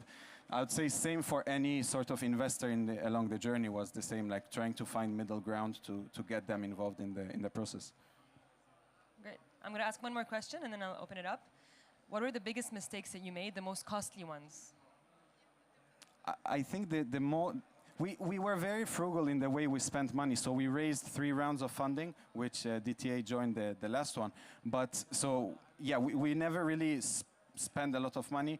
We made mistakes in terms of time more than money, as in like us, like the founding team, even today, we focus on day-to-day tasks, like for example, fixing machines, that like only afterwards you realize I could have done much more in that day rather than fixing 3 machines and shipping back to the customer. So it's mostly that, the mistakes. There was nothing, you know, really that would jeopardize the company. Cash flow issues, but this is sort of common in startups.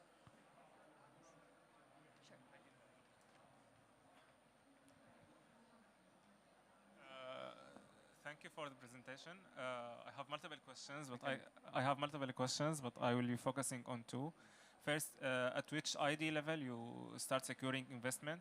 In which ID? 1, 2, 3? Yeah. The second one, I think most of concerns that investors have for hardware startups that they usually be one-shot selling. So you sell the customer one time and you will not generate more revenue from them. So have you solved this problem or not yet?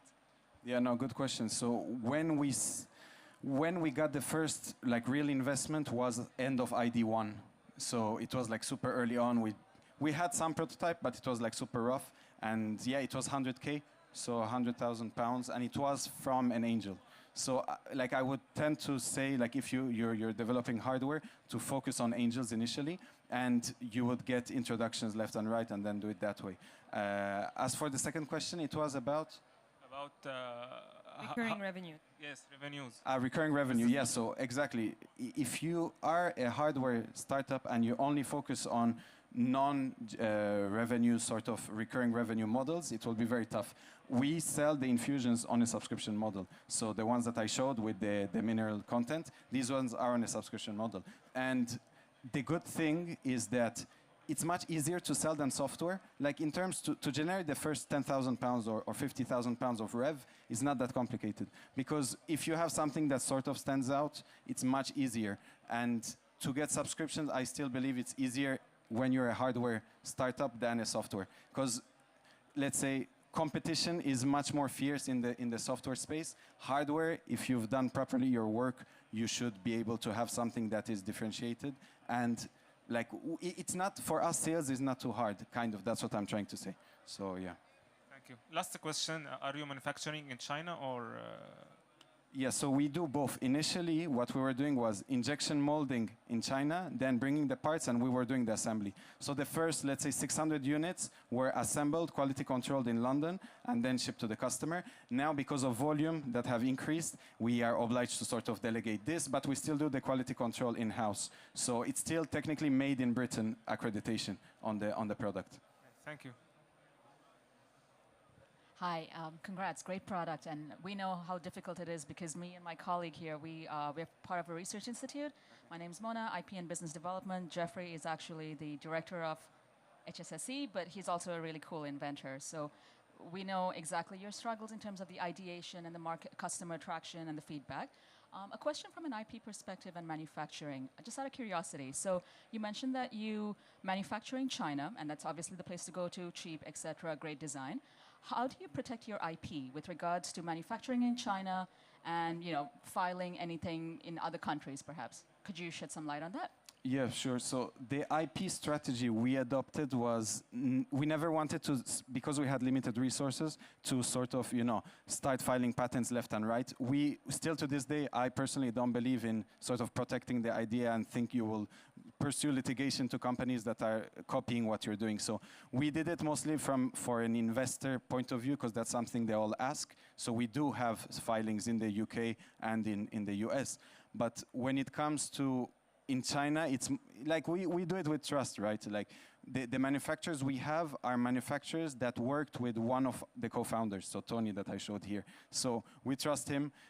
Ultimately, everything can be copied at the end of the day. Like what we really differentiate ourselves is on the infusions. They are made in the UK and like the innovation behind it, et cetera, et cetera. So we don't really put that much emphasis on the hardware itself. It's mostly the proposition that's unique. And it's hard to replicate this in other markets. So yeah, but in terms of IP, any founder that comes to me with sort of, I want to spend like 30K on filing a patent in here, in there, and like I wrote the initial patent myself, and we did an early filing in the US. So we had 2019 early filing date. Then we did a international patent, the PCT application. So PCT then gave us 18 months. On that, and then we did 2 filings, one in the US, one in the UK, and now it's still in the process. But again, it's mostly an argument for investors. I don't truly believe in the protectability of this sort of stuff. Since I have the mic, thank you very much. Very exciting, interesting, and all those other parts. I'm so excited to go and talk to Sarah now, seriously. But anyway, I have a question because we're always analyzing the environment, the quality of the water, and how do you remove any impurities, whether it's pesticides, whether it's heavy metals, so that the water you're starting with and you add things to is already the highest quality? Yeah, great question. Essentially, there are 2 ways of removing everything from water. Either you distill it, so you boil it, you capture back the vapor, and you condense it into water. So that will remove mostly everything then without going into technicalities. Or there is reverse osmosis. So reverse osmosis is basically the same technology, and it's not a new thing. It's not something we've built. But essentially, it removes anything that's in your water that's bigger than a molecule of water. So any pesticides, heavy metals, all this is rejected by the membrane. We innovated in the way reverse osmosis is presented to the customer. So if any of you are familiar with RO systems to date, it's usually, let's say, a 3 or 5 stage filtration system that requires you to change each filter at different times, which is hectic for the customer. So we combined it all in one filter, which is the super filter that I have there. And the customer only needs to replace it once a year. So in terms of psychology for the customer, it's not like something like Brita, where the customer continuously needs to pay for something that's not a value added, which is buying the filters. What we don't make our money on the filters or even on the machine, it's really on the infusions. So because it's a value added process for the customer, the addition of minerals, they are willing to pay, and that's why our subscription is very popular. So just to summarize the answer, it's the technology we use, we didn't innovate it. We know that it's effective from 30 years of research, and yeah. But it's a growing concern in Europe, especially like heavy metals, pesticides in water. Now there are research on hormones, microplastics in water. Like all this is playing at our advantage right now in the UK. And I think it's starting as well here in the region, slowly. So yeah. Awesome. Yeah, maybe a question for the both of you. In terms of fundraising, especially for a consumer-facing product, would you recommend going through like a Kickstarter, Indiegogo, or is it better to kind of go through the typical investment rounds and then bring it to Kickstarter where it's ready to avoid any kind of reputation hit, as you said, of like machines having to go back? Yeah, like to be honest, I wouldn't recommend crowdfunding. Like we went through it. It was good to raise the initial capital, like to say people are interested in the product, but it's a lot of hassle for not that much, positive. Because the thing with crowdfunding is there are two cases, and if you fall in any of the two cases, you are in trouble. In the case where it blows up and you basically sell 5,000 units or 10,000 units of your thing, then you promised a specific deadline. So for you to go from 0 to making 1,000 units of anything is a challenge. Already to make 10 is a challenge, but 1,000 is a nightmare, and you need to fulfill on that promise. So actually, overfunding is a curse. And I think it was something like 95% of companies that overfund on crowdfunding don't ever deliver anything and sink. Then on the second scenario is you have done a decent pre-order, so maybe as we did 50,000, so we did 300 units on crowdfunding, and it was good enough to show there is sort of demand for it. But again, it's not ideal because then some people can say, oh, why you didn't raise more if it's such a crazy, very good idea. But it was for us, it worked in our favor because we raised money after using that, saying, look, we have pre-orders, it's still very risky. But yeah, overall, I still wouldn't recommend. I think it's better to spend time maybe selling a few, even if it's just on concept, like by doing a few ads, you can get at least like 10, 15 customers without needing to spend like 15K on making a crowdfunding video and this and that. It's hectic. And then if you have 15 people that like what you've done, you just say, look, I'll do the same 10 times, it's 150 people. That's an easier way, I think, of selling than crowdfunding. I'm gonna take an opposite view, just to make it more fun. I'm gonna take an opposite view because I think that the crowdfunding campaign gives you two things. One, the customer feedback, which is what you said in the beginning. I think the customer feedback is key for you, and selling 50 units or 300 units is a lot of customer feedback. And I think that the customers today on crowdfunding platforms, they know that you'll deliver late because they always deliver late. So as long as you really work on your customer communication, and that's also really important in a startup, is to work on it early. And if you're working with them and you're communicating with them, that you're already growing that community of customers for yourself. So I think that's great to do initially. In my prior career, I used to work for a VC fund, which we did more hardware.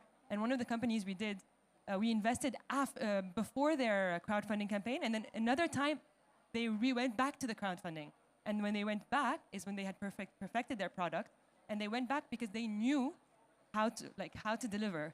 And they knew about the process, about the marketing video, etc. And they went back with a marketing plan. It was their go-to-market. And they did so well. It was not about the money. They were not raising money. It was for them a way to go to market. And so I think that there's a lot of value in doing the crowdfunding.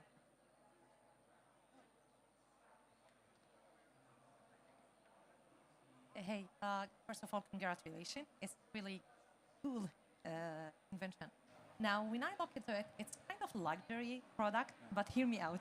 So with prices and everything, it's affordable by certain level of people. In your product roadmap, do you think that you will end up having, we will end up having a small device that is installed directly to the tab, and then where it is available in every house? Yeah, it's a good question. It was one of the considerations actually. Now, so I presented the Skooma Pro. This was because financially it makes more sense given the volume we can get, and we already had we have a letter of intent from one of the football clubs for it. So, but we were considering like a Skooma Mini and sort of exactly what you described. The problem is some of the features that we think are core to Skooma are a bit hard to argue in a mini version. So being an RO system like reverse osmosis is expensive, and making it in a mini form can work, but the price difference wouldn't be that significant. So like we could, right now the unit is 399 pounds in the UK. A Skooma Mini, we did some sort of numbers behind it. It would be hard to get it below 200 pounds. So it's a small difference, and yeah, but it's something down the line we'll consider for sure. And yeah, because there is demand definitely on that side as well. Hey, thanks for the presentation. What's the story behind the naming, Skooma? I was hoping somebody would ask it.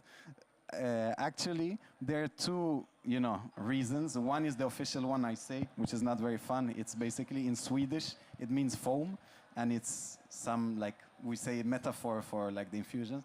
But the real reason is with this guy, we used to play video games when I was little. He's my childhood friend. And one of the video games has that name, skooma, in it. And it's a drink that makes you a bit, you know, wobbly. But I like the name, so I kept it, and that's how it became the company. Thank you all for attending, and thanks, Alexandre, for telling us your story.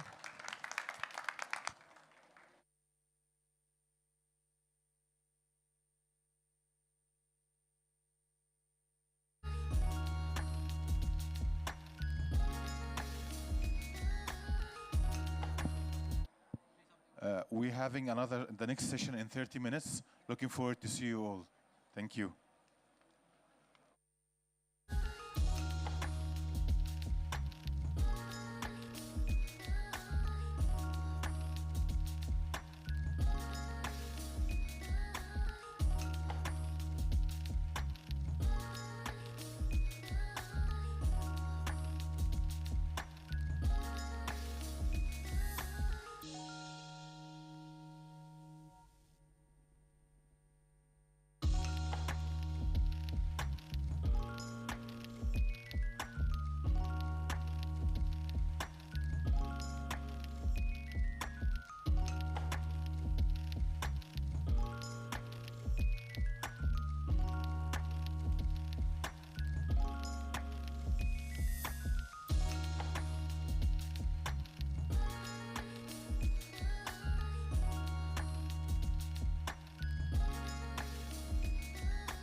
Good evening.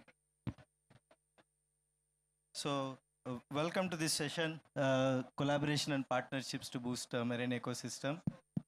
This is going to be the last event, but I definitely promise this is going to be the most exciting session for the day, mainly because of the panel.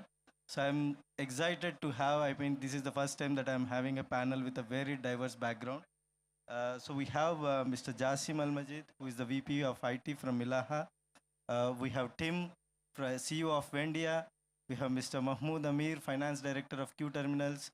We have Mr. Rami Bakir, VP Asset Planning and Economy. So as titles now, you can easily understand, like we have a very good diverse set of like kind of a profile people here. So let's start with my panel discussion to sort of take this opportunity, because the first time I'm able to meet on a panel with diverse backgrounds. As a leaders, with your backgrounds in like digitalization, IT, finance, CEO of a company who is like developing the deep tech, how individually in your roles you pursue the role of collaboration and importance of collaboration and partnerships to foster innovation within the marine sector, and also like within generally like the any deep kind of industrial sectors. So I mean, this is a question for all of you. So you're free to like pick whoever wants to start.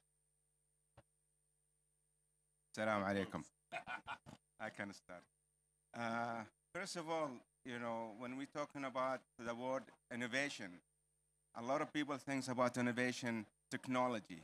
Innovation does not mean technology. It could have innovation and processing, could have innovation and finance.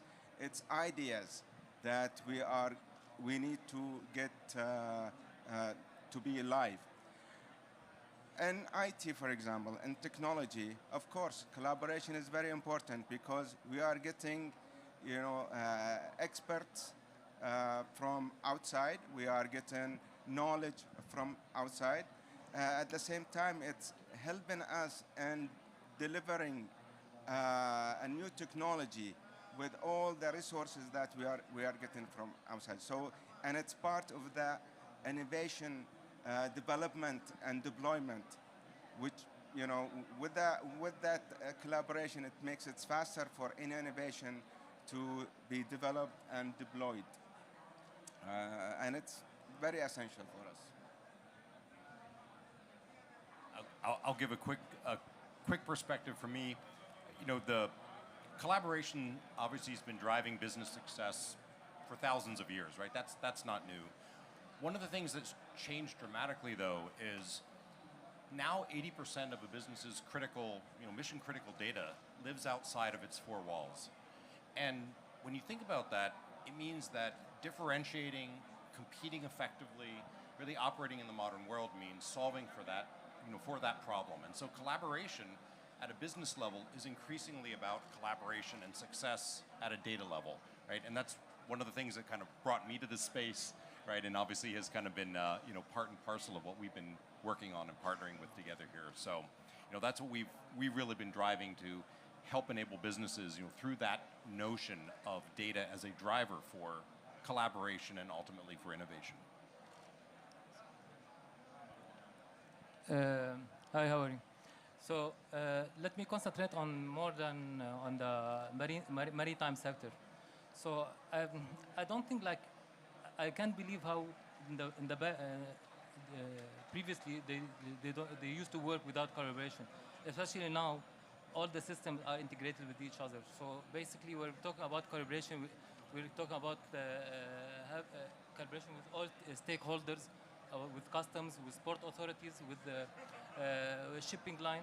All these are working together to have to streamline the operations, and we have less idle time in the future. So when it comes to the finance, it's very important for us to have this streamlined, efficient operations, efficient collaboration between all these parties, just at least to increase, to speed up the collection process, to reduce billing process, and of course to increase our cash flows. Yeah, thank you. So in the marine industry, I mean, the marine is works across different kinds of vessels, from small crafts to what is in the stereotypes of people that the big carriers or container ships, while it's much more diversified than that. And by force, there is collaboration in the marine industry because it works as an item in the value chain. And there's lots of people collaborate, whether you're carrying cargo, so you have owners for the cargo.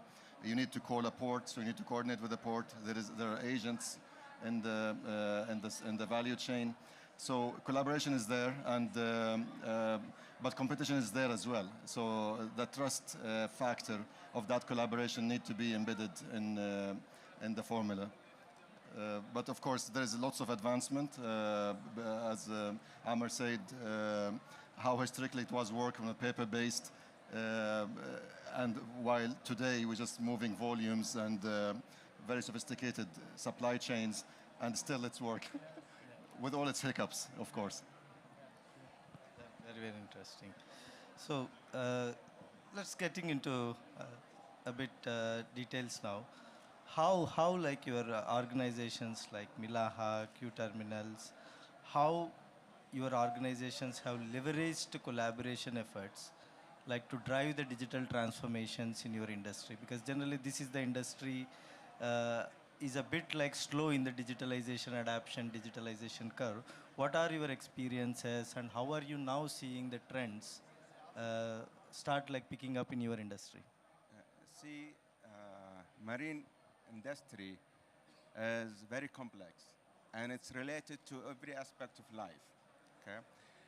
And one of the problems with marine industry is they are really late in coming to technology. You will see aerospace, for example, automotive, they are faster going to technology, while we are in the marine industry, we are just getting there. Okay? So what we need to do is we need to cooperate with other industries such as automotive and aerospace to get the knowledge that they have. We have to also work with other cross industries, for example,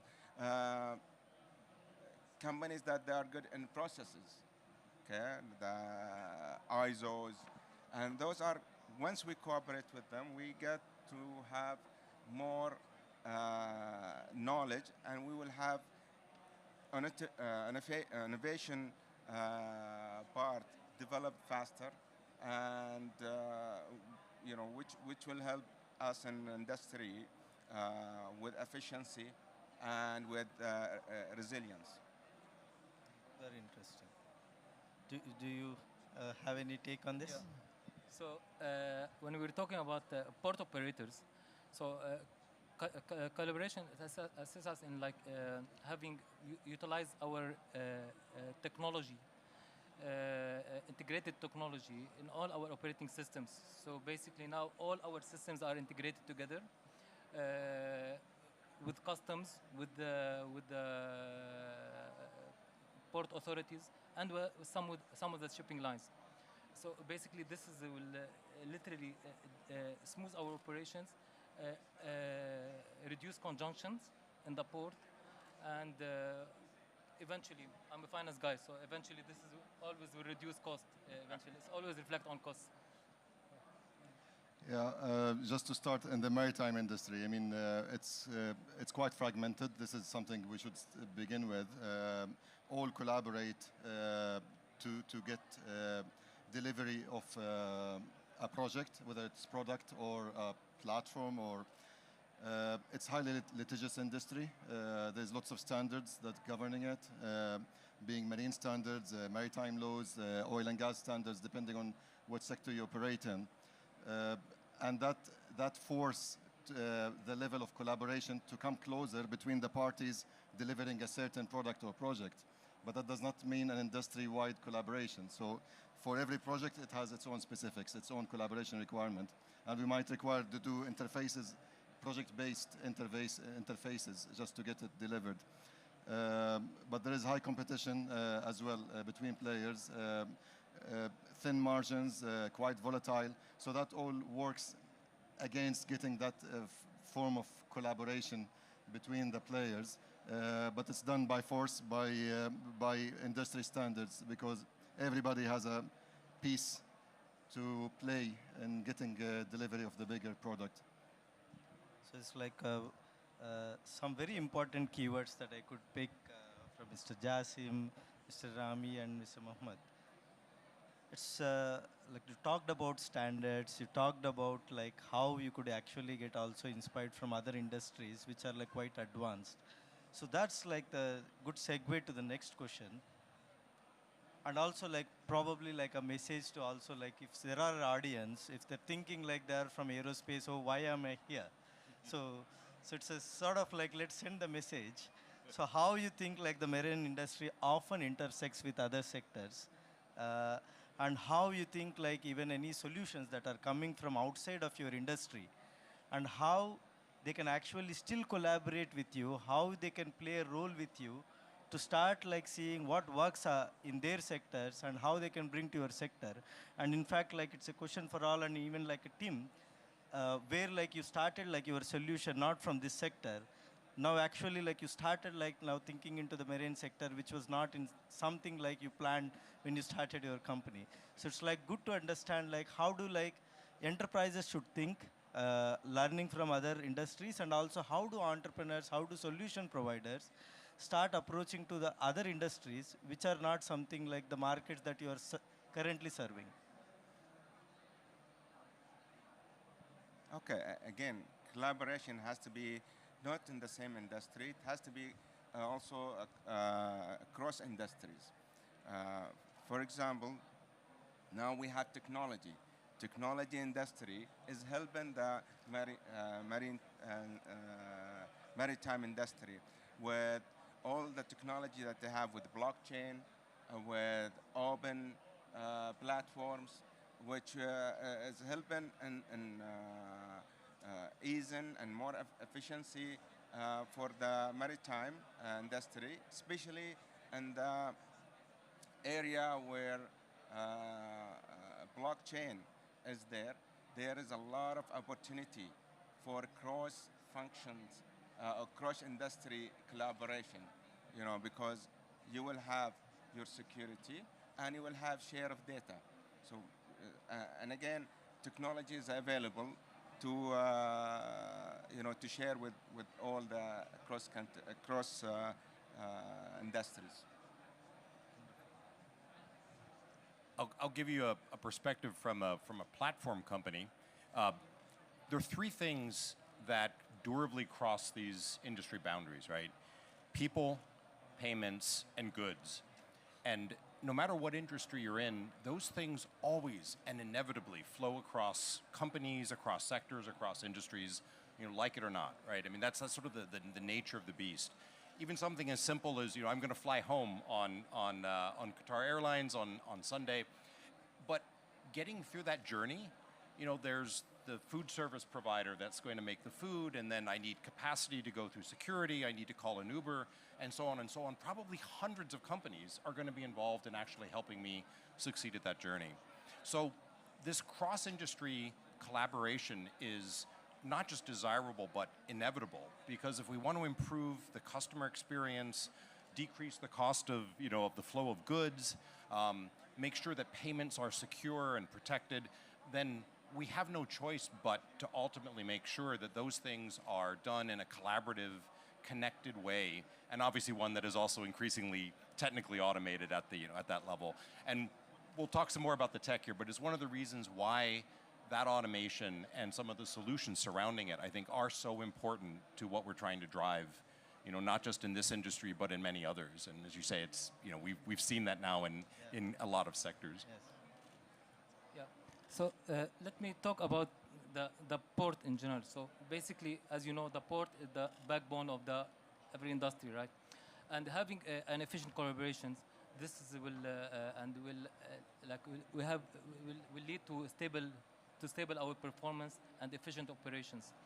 This is at least will help the manufacturer company to manage their cargo, and check the estimated time of completion, estimated of arrivals, and in this case they can create something called just-in-time inventory, where they can efficiently plan their manufacturing plan, and then eventually they reduce the cost of the storage areas, and of course more efficient operation for them. Yeah, I'm personally working in the offshore sector, where we have mainly in the oil and gas, but we interface, because the question is about the interface with other industries. So we work with the oil and gas, whether being for wells, for platforms production, or for construction. So that's the main interface we have using our marine assets. Now, every marine asset is really marvelous engineering. The types of equipments, the amount of technology on it is quite unique, unmatched. Every inch is studied, everything is engineered, and every piece of equipment needs to be classed, certified, dated, checked regularly. Otherwise, you're not able to operate in that industry. So there's collaboration to get all these things done. However, each one operates on its own. So what we found useful is that we're looking at Internet of Things. So each piece of equipment will generate a certain data that helps you operate and deliver a project. And talking about the project, I mean, the only thing that we can interface, like on our vessel, you'll find people who are well engineers who are working on a well, or construction engineers working on a certain platform modification. So that interface happens physically one-on-one. But for us to come and get the economic outcome of it, which is basically invoicing, you need to have record of all of this flow of interaction during operation. And until now, there is no one-stop solution, but we're inventing, between me, Jassim, our colleagues, someone here, we're just thinking about managing every transaction as a project.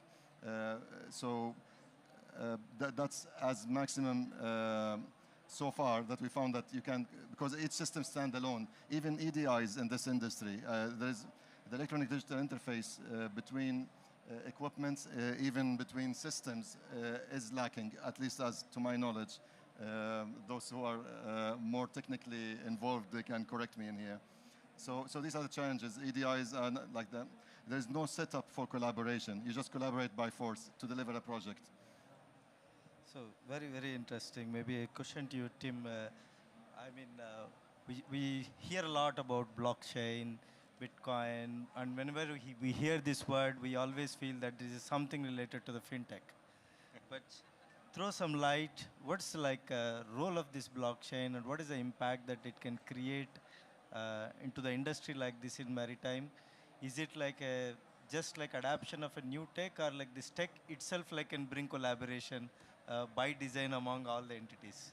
Yeah, it's a great question, and let's take a step back here for a second and just think about historically. 1951, so 73 years ago, the first commercial deployment ever of a modern electronic computer, UNIVAC, in the U.S. Department of Bureau of Census. And although a lot has changed, a lot has evolved since that time. We've gotten faster chips, right, and denser storage and all those things. But that original assumption back in 1951 is still one that permeates the industry, that technology, that what would now become known as IT infrastructure, is for a single company to store its copy of the data separate from everybody else. And that was a great assumption in 1951. It's a terrible assumption in 2024. And it's only recently that we've actually begun exploring and developing at a technical and obviously commercial level these infrastructure elements of allowing multiple companies to collaborate and share and have a single version of the truth, a golden record, if you will, of reality. And to get a sense of just how transformative that can be, I'll give you a real quick and simple analogy. Like, think about Facebook and Instagram. You post a picture, you decide who's going to get to see that, and instantly, around the world, as many people as interested can view that. You don't stop and make a copy on a million different, floppy disks or memory chips and then send them out by email, right, or physical mail all over the planet. And yet, for businesses, for enterprises, that's more like the way it still works, right? At a B2B data sharing level, right, we're still too often using, email, file transfer, paper processes, and so forth, to communicate and share mission-critical, vital information. And that really is without worrying about the technical details of blockchain, that's the transformative power to do, what social media has accomplished, right, for pictures and photos and videos and stories, to do that for the business world, that same level of sharing, but with the security, the privacy, and the control that's so critical to making that happen. So that's why we use a distributed ledger. That's why I'm passionate about that as a transformative mechanism, not just for maritime, but in general across industries. And just one thing I need to add, just like with any new technology, people are afraid of using this technology. Just like when we had the cloud, when we are asking to have our database in the cloud, people are saying, it's in the cloud. Somebody could come and access it. It's the same thing as blockchain. Blockchain is, in basic form, is you share whatever you want to share. Everybody can share, but it is secure. And everybody can share what is allowed for them to share. For example, if I have my name and my phone number, okay, some people can read my name, but not everybody can read my phone number. Okay, so it's secure also. Nobody can change my name. So it's security and availability to everybody, but for certain people have certain access to certain information.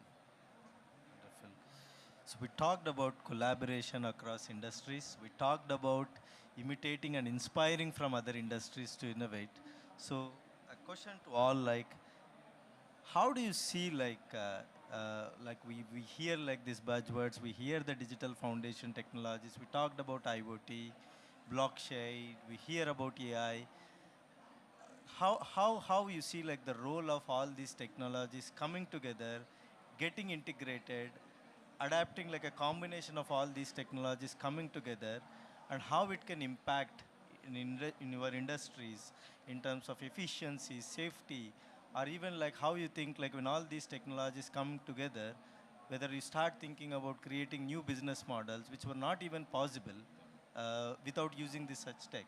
So I'd like to hear your thoughts from an industry perspective and also from a technologist perspective, as a company perspective, who developed this tech. How do you start thinking about it? Okay, see, again, we should not start fresh. We should start with the industry that they are already having this technology. So we have to cooperate and collaborate with the technology industry. Same time, we have to, for example, for maritime, we have to cooperate with aerospace and automobile industry because they already have gone through this thing. And we can benefit from where they have been, and we can benefit from the lesson learned from them. So collaborating with those across industries is very important to us.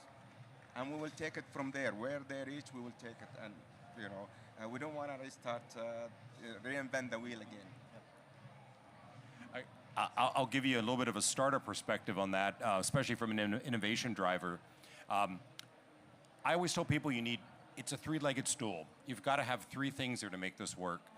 You need, obviously, an enthusiastic, passionate source of this information, in other words, a crazy founder like me.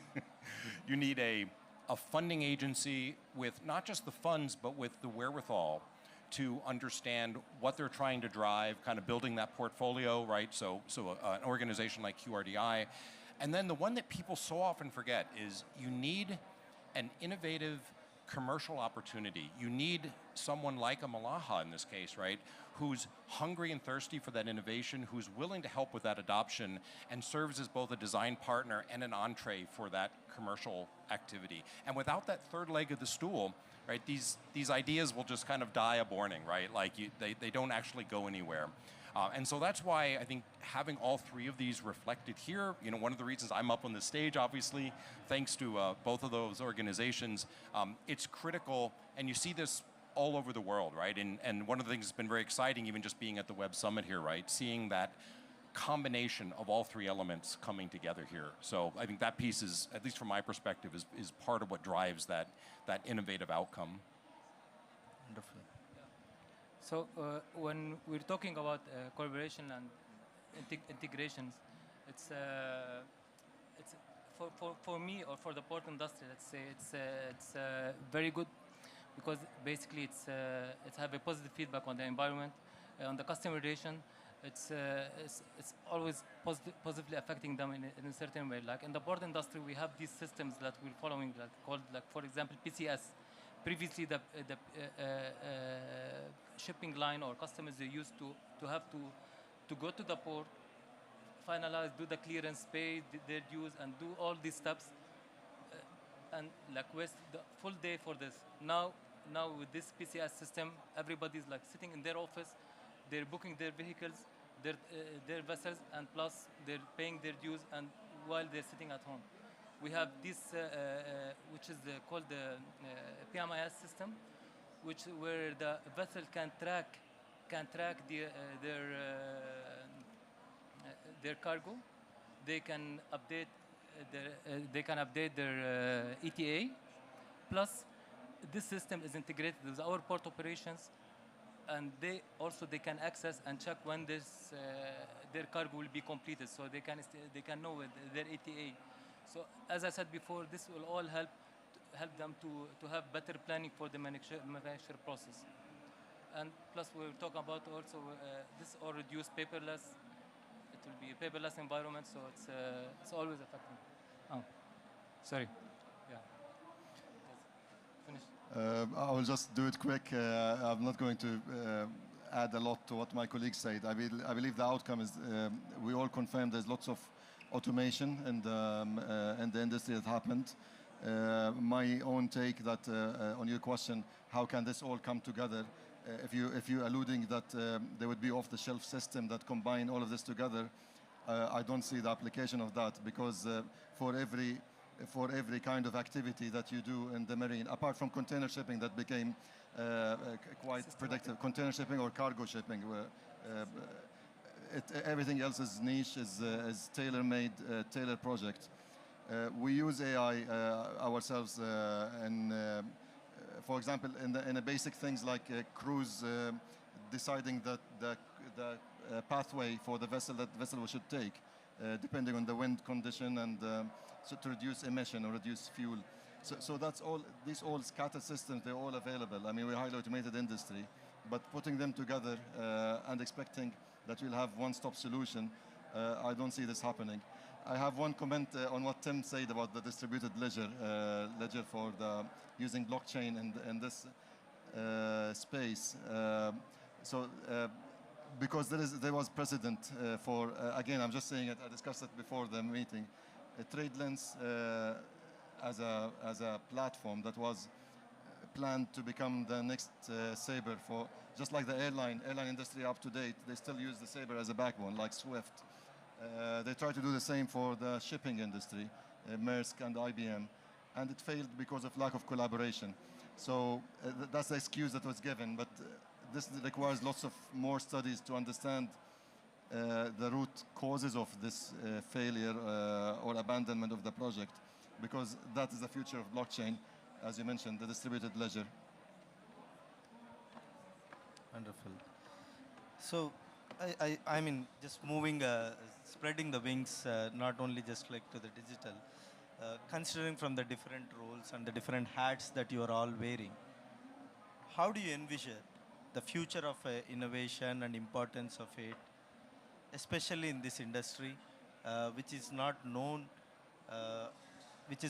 compared to the other industries to leapfrog the innovation, or like not like the first movers, but not like the early adopters. How do you see like it will pan out, envision for the future, the role of all this coming together, innovation coming together in the marine industry?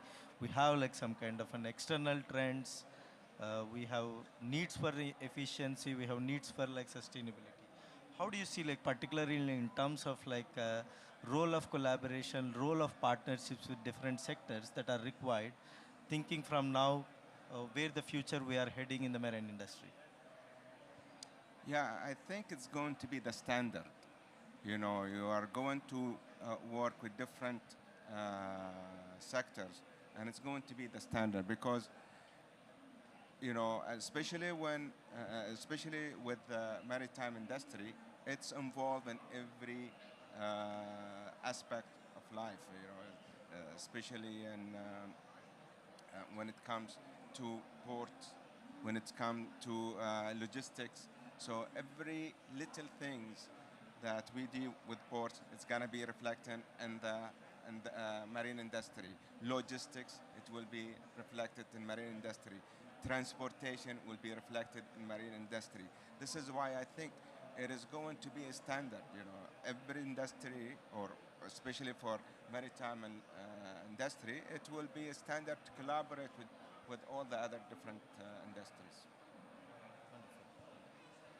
You know, a couple of thoughts on that. You know, one, obviously, progress is always mired in pragmatism. You know, we get very excited about the grandiose future visions, but you know, actually solving the problems, right, is something that has to be mired in the reality of what those challenges are. And for example, you brought up a good one, right, which is, you know, can some of these things be solved as packaged, you know, even SaaS-style solutions, or are they really fundamentally enabling platform technologies that then get turned into individual differentiated deployments? You know, I happen to believe it's more the latter than the than the former, but that is the type of detail that has to get worked out, right, in order to make these things successful. And then the only other thing I'd add to that is just, you know, I've given people, sort of said this before, I have this sort of model of kind of the upside down pyramid. Today, so much of our IT infrastructure goes to, you know, what we like to call keeping the lights on, you know, the kind of repetitive drudgery of work of kind of keeping a company running. And so much of which is mired in the you know, the undifferentiated part of that work, right? I think if we're successful, the future will look much more like being able to deploy those resources to the business-specific, highly differentiated activities that actually allow you to compete and move the business forward, not simply kind of keep everything running, you know, the way it did, you know, the day before. That's a very, very hard, you know, challenge. It's a very long-term view of the world. But ultimately, it's what would define success, you know, in any department, and certainly right in an IT department. Yeah, when we're talking about innovations, the most important things for the port operators like automations. The future for us is a full automation, full vehicle automations, remote control operators for RTGs and cranes. Currently, we have, of course, the crane, but for RTGs, this will reduce CO2 emissions, basically because we have efficient idle time. We'll utilize the equipment efficiently, so reduce idle time, plus reduce human man hour, since one operator will be operating at least a minimum, maximum three RTGs together. So this also have a positive effect in the future, and we hope this will happen in the near future. I will not add more on what the colleague said, but I will just comment on the point where the industry is lacking in terms of innovation and automation, which I don't think is the case. I believe, at least from the oil and gas field, a lot of the innovation that happened in the oil and gas are the ones that enhance our lives today. I mean, being a plumbing equipment or even household equipment, gas leakage detection systems. So a lot of these have been invented for the oil field. So I believe there's lots of advancement there, but maybe because it does not directly relate to our daily living, or you don't see the hype around it, maybe that's where it just gives the impression we are lacking. What we're lacking on is the collaboration, like that putting all these technologies together, that's what is lacking. But then is it needed as well? That's where there is you will have different views on it. When collaboration, you need owners. So who will be the owner? Who'll drive this? So I was discussing with Amr, like they're changing, let's put a real case example. They're doing a digital interface to interface with one of the liners. And the question is, if there is no ready EDIs, ready-made EDIs, then would I create different interfaces for every customer of mine? That is a key question. That's where blockchain is seen as a possible solution, because if everybody abide to it, but from the failed case of Maersk trade lens, I don't see this might be a solution. So at least we can start somewhere from developing an EDIs, frameworks, possibly. Wonderful. I think you already started collaborating on new things now. So the last question, like, as we conclude, like, what would be your key takeaways and insights that you would like to leave to the audience who have been like an aspiring entrepreneur, like our organizations from outside or like in a similar sector? What should be the role? I mean, like as some of the prominent players in this ecosystem in the marine industry that you need to play to sort of like foster innovation and to create as an innovation hub of maritime in Qatar? As you know, collaboration will provide you with expertise. It will provide you with resources, provide you with more exposure. Okay? When you have collaboration, it will be easier for you to mitigate problems. It will be easier for you to standardize, procedures or standardize technology even. It also will be, the culture will change toward collaboration. It's not going to be like we used to be solo, everybody is doing his own things, every industry doing its own things. It's going to be a culture where different or cross-culture collaboration will be part of our daily work. Well, from our perspective, we say anyone out there who's in the audience, who's watching this later on, we're very excited to work with you around data sharing, around data collaboration. The blockchain and distributed ledger, I think, is an interesting technology enabler to this, but it is, at best, one of like many important ingredients. Bringing any kind of data project to bear, is obviously a complex one that involves integration, automation, storage, kind of lots of moving parts there, to say nothing of all the associated people and processes that are involved. And so that's part of what got us excited about this. Initially as a company, obviously solving some of those challenges is what brought us to Malaha and the region here. So we're very excited to continue investing, obviously both with our partners here and generally across the region and around the world. So I want to say thank you to everyone here for that opportunity. Yeah, I believe there is a new era is coming. So most people, they have to accept it and to accept these challenges, to collaborate with each other. For the shipping line, they have to be kept updated with all the guidelines, abide by the guidelines, and any changes happening in the future to be able to work together on this. Shazad. Yeah, I believe the industry is quite agile and it has came a long way in digitization, automation, and the likes. There's always room to enhance. But I think every company has a drive, because we're at an age where it's time. We all compete on time and efficiency. So I believe every company working in shipping and marine, they have self-driven motives to automate and continue to collaborate with others to get projects and products delivered.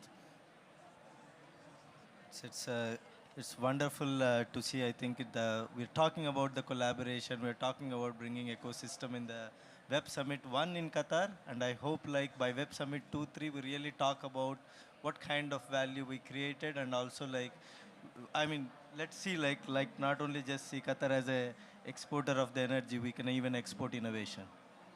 I think this year we have just started the project. Next year we will show you what we have. It's going to be live, inshallah. Yeah. We look forward to being back next year. Thank you. Thank you all. True. Thank you, Vishnu. Thank you.